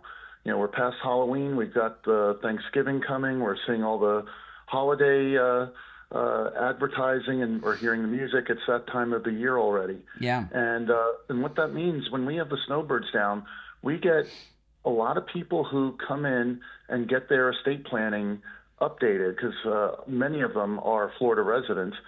And then there's some that just wait until the very end of the season, and then they're like, oh, we'll wait till next year, and then wait till next year. So for those of you who need to have your estate plan reviewed, you've been thinking about it throughout the summer, that, hey, there's certain things that we need to have looked at, things that we might need to change. Now is the time. Come in, call us, schedule your free consultation, come to one of our free workshops, and make sure that you have that plan that works, because what's going to happen, you're going to come around to January 1st, everybody does their New Year's resolutions, and then the whole cycle starts over again. So now is the time to actually get that New Year's resolution completed, and now that the snowbirds are here, it's time to go ahead and make sure that you have a plan that's going to work to make sure that it's not just about leaving a legacy, it's also about making sure that you're cared for in case you or your spouse become disabled, mentally incapacitated, so that you have a plan and you have the right people in place who are going to take care of you and make the decisions that you would have had made yourself. Well, two things. First, you recover from your cruises much faster than Steve and I recover from our cruises, Barry. I can tell. It takes Steve and I like 2 weeks, and then we're back. But the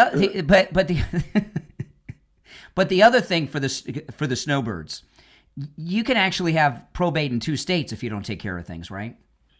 Oh, for sure.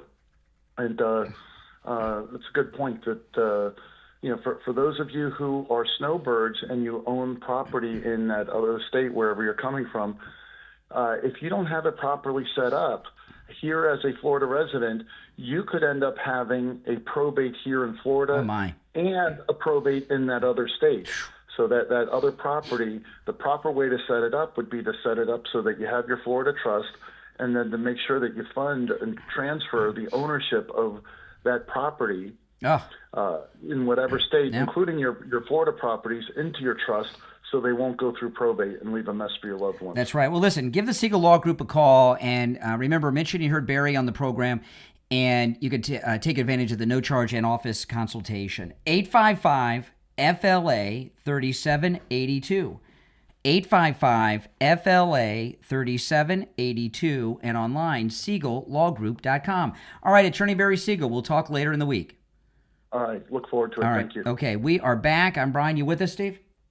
Yes, ma'am. Okay, I'm going to go back to the phones. We're talking about Comrade Zohran. You're on the air. What's your name? Where are you calling from? Good morning. Yes. Oh, hey, Brian. It's Joan in Tampa Bay. Hey, How Joan. you doing? All right, Joan. Hello, Joan. Well, I grew up in Brooklyn.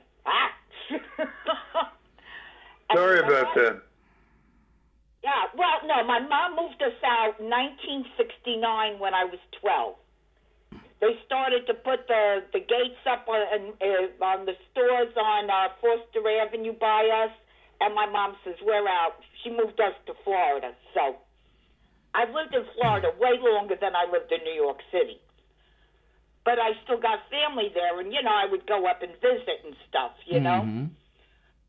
Well, how is that man going to put gasoline in the buses if he's not charging for them? Exactly. He doesn't know. See, when you live off of mommy and daddy your whole life, like Zohan has, where the money comes from is never on your mind. You just have that credit card mommy and daddy gave you. He doesn't understand these basic things. Also, if he decides to do the trains for free too, they run on electricity. How is he going to pay Con Ed? Do you really think he pays his electric bill on his own? I doubt that very Exactly. Exactly. But, you know what? I'd like to see him handle a garbage strike, because I remember when Lindsay was mayor, there was a big garbage strike. Boy, the city was a mess. Oh, yeah. Oh, yeah. And, there's another thing he's going to run into, okay? You were talking about, Steve, bringing in outsiders. How are those outsiders going to work with the sanitation workers union? They're not going to talk to them. They won't even know who to talk to. I just see a disaster. I just see a complete disaster of the entire infrastructure of New York. Isn't that what happened with Dinkins? Could you imagine the winter time? Oh. That because the sanitation department does the snow removal and everything. Could you see that if they were on strike? All the trash piled up and all the snow piled up. That's exactly what I see happening. Yeah. I can't wait. Oh, me either. All right. And you know what? They got what they voted for. That's right. That's right. All right, Joan. Take care. She's a good caller. I like Joan. But yeah, I mean, maybe I'm wrong, Steve, but that's how I see it. I mean, didn't things collapse with Dinkins? The place was a mess. Exactly. And the incompetent liberals that he hired, they were New Yorkers. This guy's going to bring in out-of-towners. It's just, well, look, his tenure is not going to be without challenge. There's no question of that. Oh, yeah. All right. Let's take some more calls. You're on the air. What's your name? Where are you calling from? Hey, Stephen Bryan. Good morning. Hey. AJ from Mass. Hey, JJ. Hey, how's it going? Well, yeah, it's going pretty good. I think, it's nowhere near a surprise. I mean, maybe the possibility of it going the other way, but I mean, listen, it's, it's like a dark sci-fi flick, kind of, the crescent moon, republic begins, the apple has fallen, and this guy showed himself, though, in a major, major way in that, That's right. that speech, It's like he's the Lizard of Oz, and the curtain came down, because the guy's a snake. It'll certainly be fun to watch. See, JJ, that's why I'm so happy this morning. When I saw that speech, I knew he blew his cover. He really did. He blew his cover. I think the excitement of it got the better of him, because that is not what he should have done if he wanted to keep the lie going.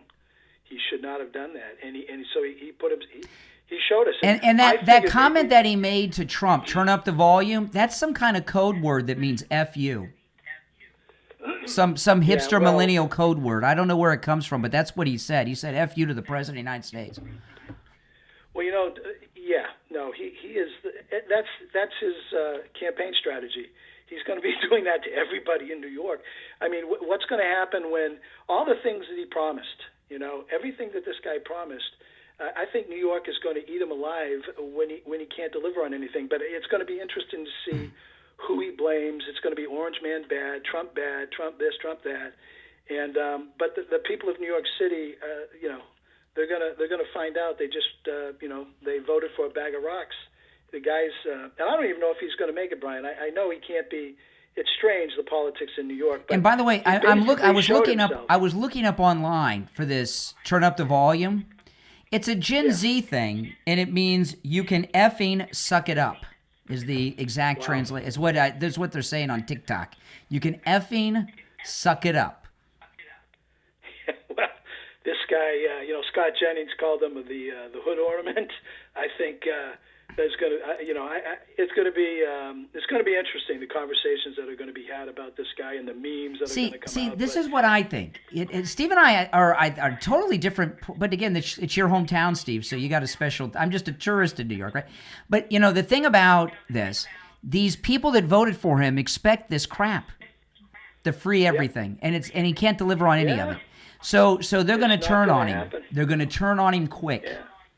Your analogy of the dating analogy, the flowers and candy and walks in the park, and now they're married. The hammer and sickle comes out. That's right. These people are going to be they're going to eat them alive. Yes. And economically speaking, I've heard that 10%.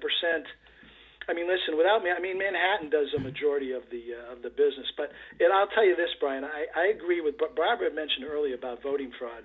And I'm just going to say, I mean, I believe that there was probably more voter fraud in this election than in any other election they've ever had. Then why did if the Democrat machine is the one that has the ability to do that, wouldn't they have made Cuomo mayor?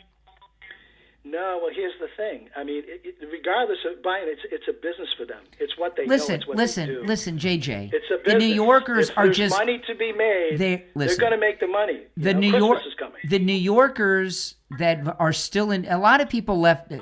Smart people left New York in 2020 and after, right? The people that are in New York now are a bunch of communists that want free crap. Just accept it. You're letting these commies in New York off the hook.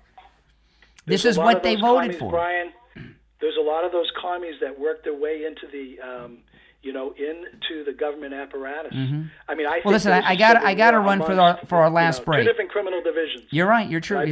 You're right. We got to run. We're up against the break. I want to talk about Coastal Weight Loss Secret. This is such a great time for us to have Coastal Weight. It's been almost a year since I. Met Coastal Weight Loss Secret and Dr. Zuckerman and started losing weight. I've lost over 35 pounds. And remember, I did this without exercise, without starving myself, eating foods I would normally eat, and without taking any pills or injections. And you can tell when you see people on television, celebrities that take those pills and injections, they do not look well, do they? You don't want to look like that. It's like with facelifts. You don't want somebody to say, oh man, what a great facelift. You want them to just think you look great and younger, right? Well, that's what you get. With Coastal Weight Loss Secret, you look natural. Not like those people that have, what do they call that? The Ozempic face and stuff like that. You look like me, natural. Give them a call and schedule your free consultation. 561-247-6300. Lose that weight before the holiday parties and the Thanksgivings and the Christmas and the Hanukkahs and everything. 561-247-6300. 561-247-6300. Schedule your free consultation. Also online at coastalweightlossecret.com. We'll be right back. All right, I'm going to put you on hold, Steve, and get William. Hold on.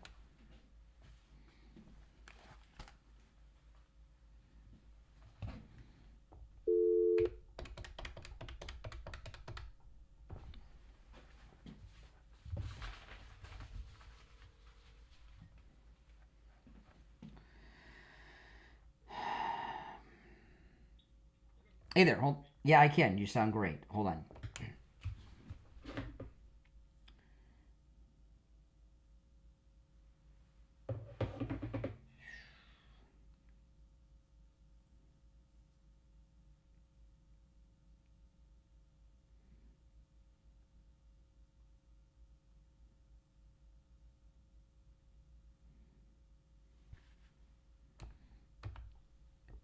Steve, you there? I'm here. We got about a minute, and then we'll have William. Sounds good.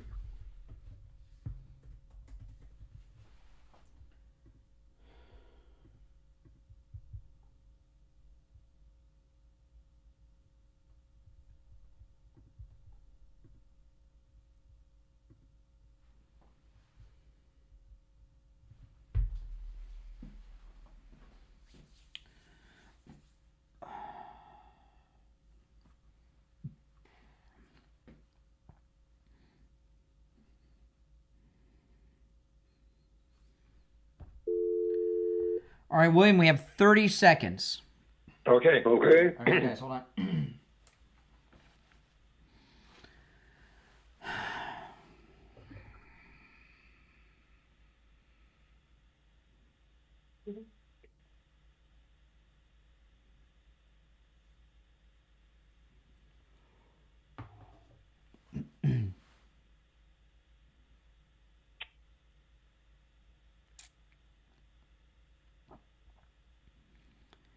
All right, and it's time to check in with William Youngerman from the offices of William Youngerman Incorporated with the Morning Gold and Precious Metals Report. William Youngerman, how are the metals looking today? Metals are up today after yesterday's big drop of $69.30 on gold, after trading in a range of $3,928 on the low to $4,007 on the high. Gold closed out the day at $39.3110, down by the lowest area. $69.30 down. Silver was down 93 cents at $47.08 the ounce. Platinum lost $31 at $1,531. And palladium was down $54 at $13.74. And right now, everything's reversed, back up. Gold trading in a range overnight of $39.29 to $39.88. And right now, we're at $39.74 on gold. That's up $42.90. Silver up 72 cents at $47.90 the ounce. Platinum up $20 at $15.55. And palladium up $36 at $1,410. So the market's still trading in these ranges and giving us some little buying opportunities from time to time. Absolutely. Now, you don't just sell, you buy the metals, and we talk about that a lot, but there's things that you buy that aren't just the metals. What are some of the other things people can bring in and turn into money? Yeah, we buy, of course, all kinds of jewelry, watches, paper money, collectible paper money, rare coins of any form, world gold, world coins. We handle it all from ancients to modern day coinage. Yeah, and what about, of course, watches, right? Yes, indeed. Watches, name brand watches like Patek Philippe, Rolex, Vacherons, APs. They're all very popular. And what about old jewelry that has diamonds on it? Yeah, we buy diamonds also. We have people in our staff that are diamond experts, and we can handle your diamonds if you're interested in selling, or if you need a diamond, we can get it for you. Oh, really? Oh, I didn't know that. Oh, Yep. Cool. Well, listen, William Youngerman opens up at, you learned something new. William Youngerman opens up at 10 a.m. You can stop in Boca at 150 East Palmetto Park Road on the first floor of the Bank of America building, just east of US 1, Federal Highway, on the south side of Palmetto Park Road. You can also call, and you can do all your transactions over the phone and through the mail, no matter where you're located in the world. 1-800-327-5010, 1-800-327-5010, and find both his phone number and address on his website, williamyoungerman.com. All right, William Youngerman, we'll talk tomorrow. Okay, have a great day. Thank you. All right, take care. All right, we are back. You want to take more calls, Steve? Yeah, let's do it. All right, let's go. Celebrating great victories here for Trump yesterday. You're on the air. What's your name? Where are you calling from? Steve from Brooklyn, now living in Florida. Hey, Steve. 2 points I'd like to make.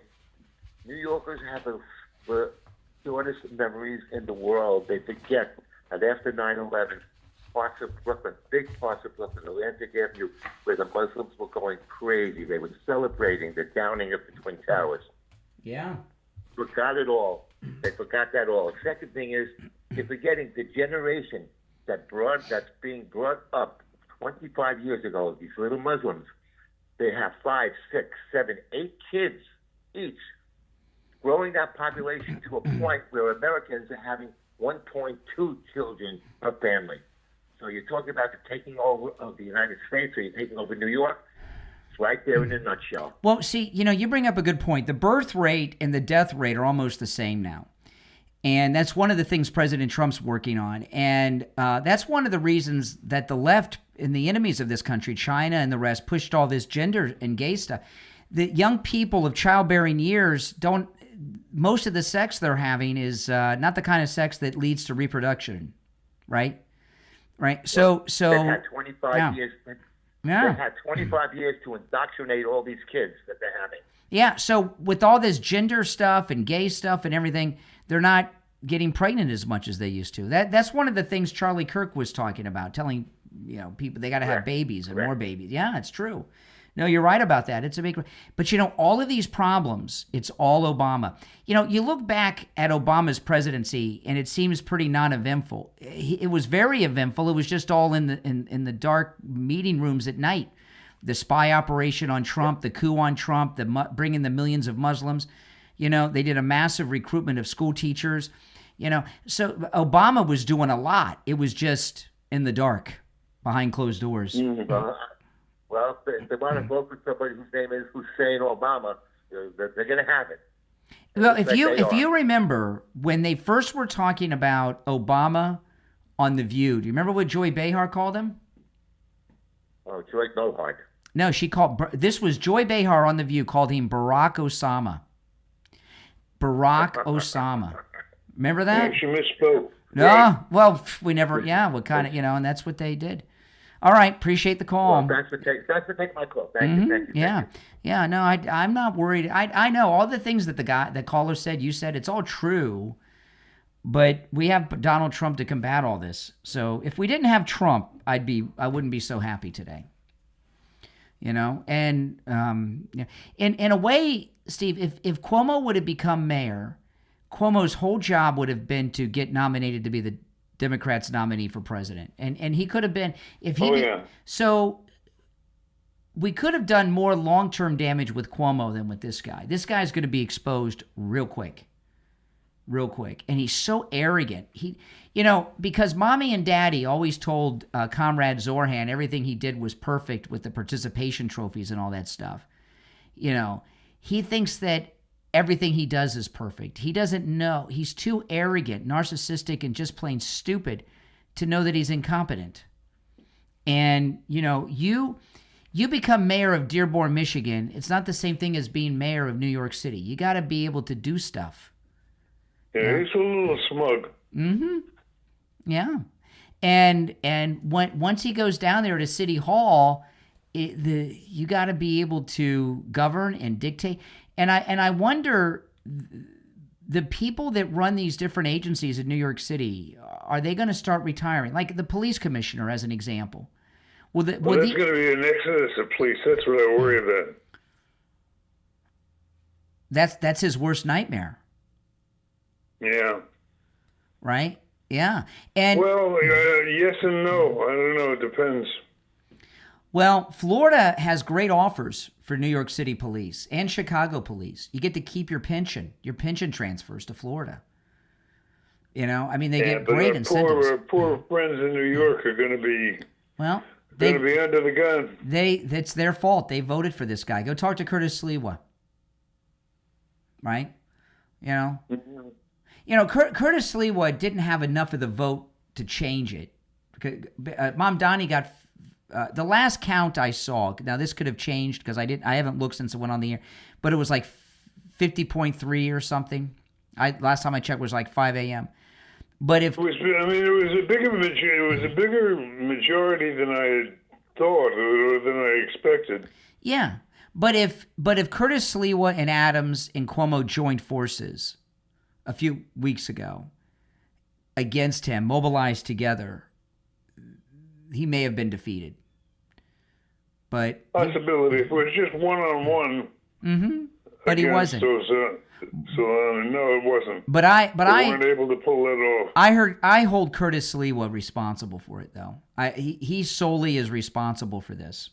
And when you see him, I'm sure you'll see it on the news today. When you see Curtis Sliwa on television at the concession speech, does he look like a happy guy or what? I can't believe how excited he is.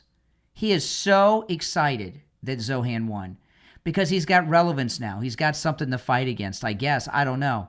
But he didn't seem worried. He's picked up a job in the process, I'm sure. It would not surprise me. It would not surprise me. But, when I don't know if it'll start today or next week, but, today's only Wednesday. But are you surprised not to have heard from Trump yet? No, we did last night.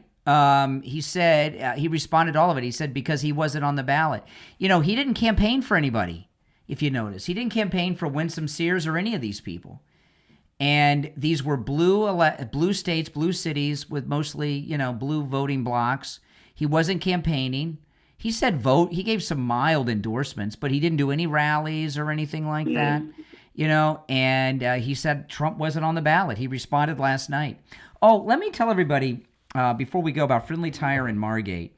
At Friendly Tire in Margate, you can get new tires out the door and on the road for as low as $75 a tire. And I want to tell you that is on common sizes on some of the most common vehicles that are on the road. And when I say out the door and on the road, what I mean by that is Friendly Tire doesn't charge you to balance the tire, mount the tire, or dispose of your old tires. The price that Friendly might quote you over the phone is out the door and on the road. You can get all the name brands you know and love. If you have run flats like I have on one of my cars, oh man, the lowest prices on run flats. He has thousands of good used tires in stock. And I run into listeners over there with every type of vehicle. Sometimes rust buckets, I don't know how they made it. I was over there the other day, Steve, and one of our listeners was over there with a Maserati. So people from the Steve Kane Show go from all economic backgrounds because it's just a great price on tires. And you don't want to be driving around on bald tires. You never have to again. He also does tire repairs. 954-977-9445. Give Friendly Tire a call. Mike will give you a quote right over the phone. Make sure you tell him you heard about him on the Steve Kane Show. He'll take really super good care of you and extra time. 954-977-9445. 954-977-9445 for Friendly Tire in Margate. Yeah, so this is a great time, Steve. I am so, and it looks like Trump's bringing the Republicans together. This has not been confirmed unless it's happened in the last little bit. But it looks like the Republicans are going to use the nuclear option in the Senate. And which got to do something. Yes, of course. I mean, what are they supposed to do? Right? Be held hostage by these Democrats forever? Why? What's the point of having the majority if you don't use it? Right? So Exactly. I hope they do that. But President Trump, he said, this is one of his tweets. This was right after midnight. And so it begins. That was a good one. And so it begins. And then another one he tweeted. This is exactly what he said. Trump wasn't on the ballot. And the shutdown were the two reasons Republicans lost last night, according to pollsters. That was what the president said. I don't see it really as a loss as much as others do, but in the end, adversity is when there's adversity with Trump, that's when he's at his best, right? I've noticed that. Mm-hmm. So anyway, listen, if you're on hold, stand by. We'll be back tomorrow morning, and if you're on hold, you'll be first on the line on tomorrow's program. My name is Brian Craig. Steve Kane has been here. We've been talking about Comrade Zohran all morning long. This is Florida's longest-running radio show, The Steve Kane Show, on the radio since 1977, celebrating 49 years on the radio. 49 years. That's crazy. Long time. God bless America. Yep, that's right. God bless America. God bless Donald Trump. And God bless Charlie Kirk. See you tomorrow. All right, guys. We're out of time for today. If you're new, make sure you subscribe. My name's Brian. This is where MAGA comes to talk. I'll see you next time. Take care.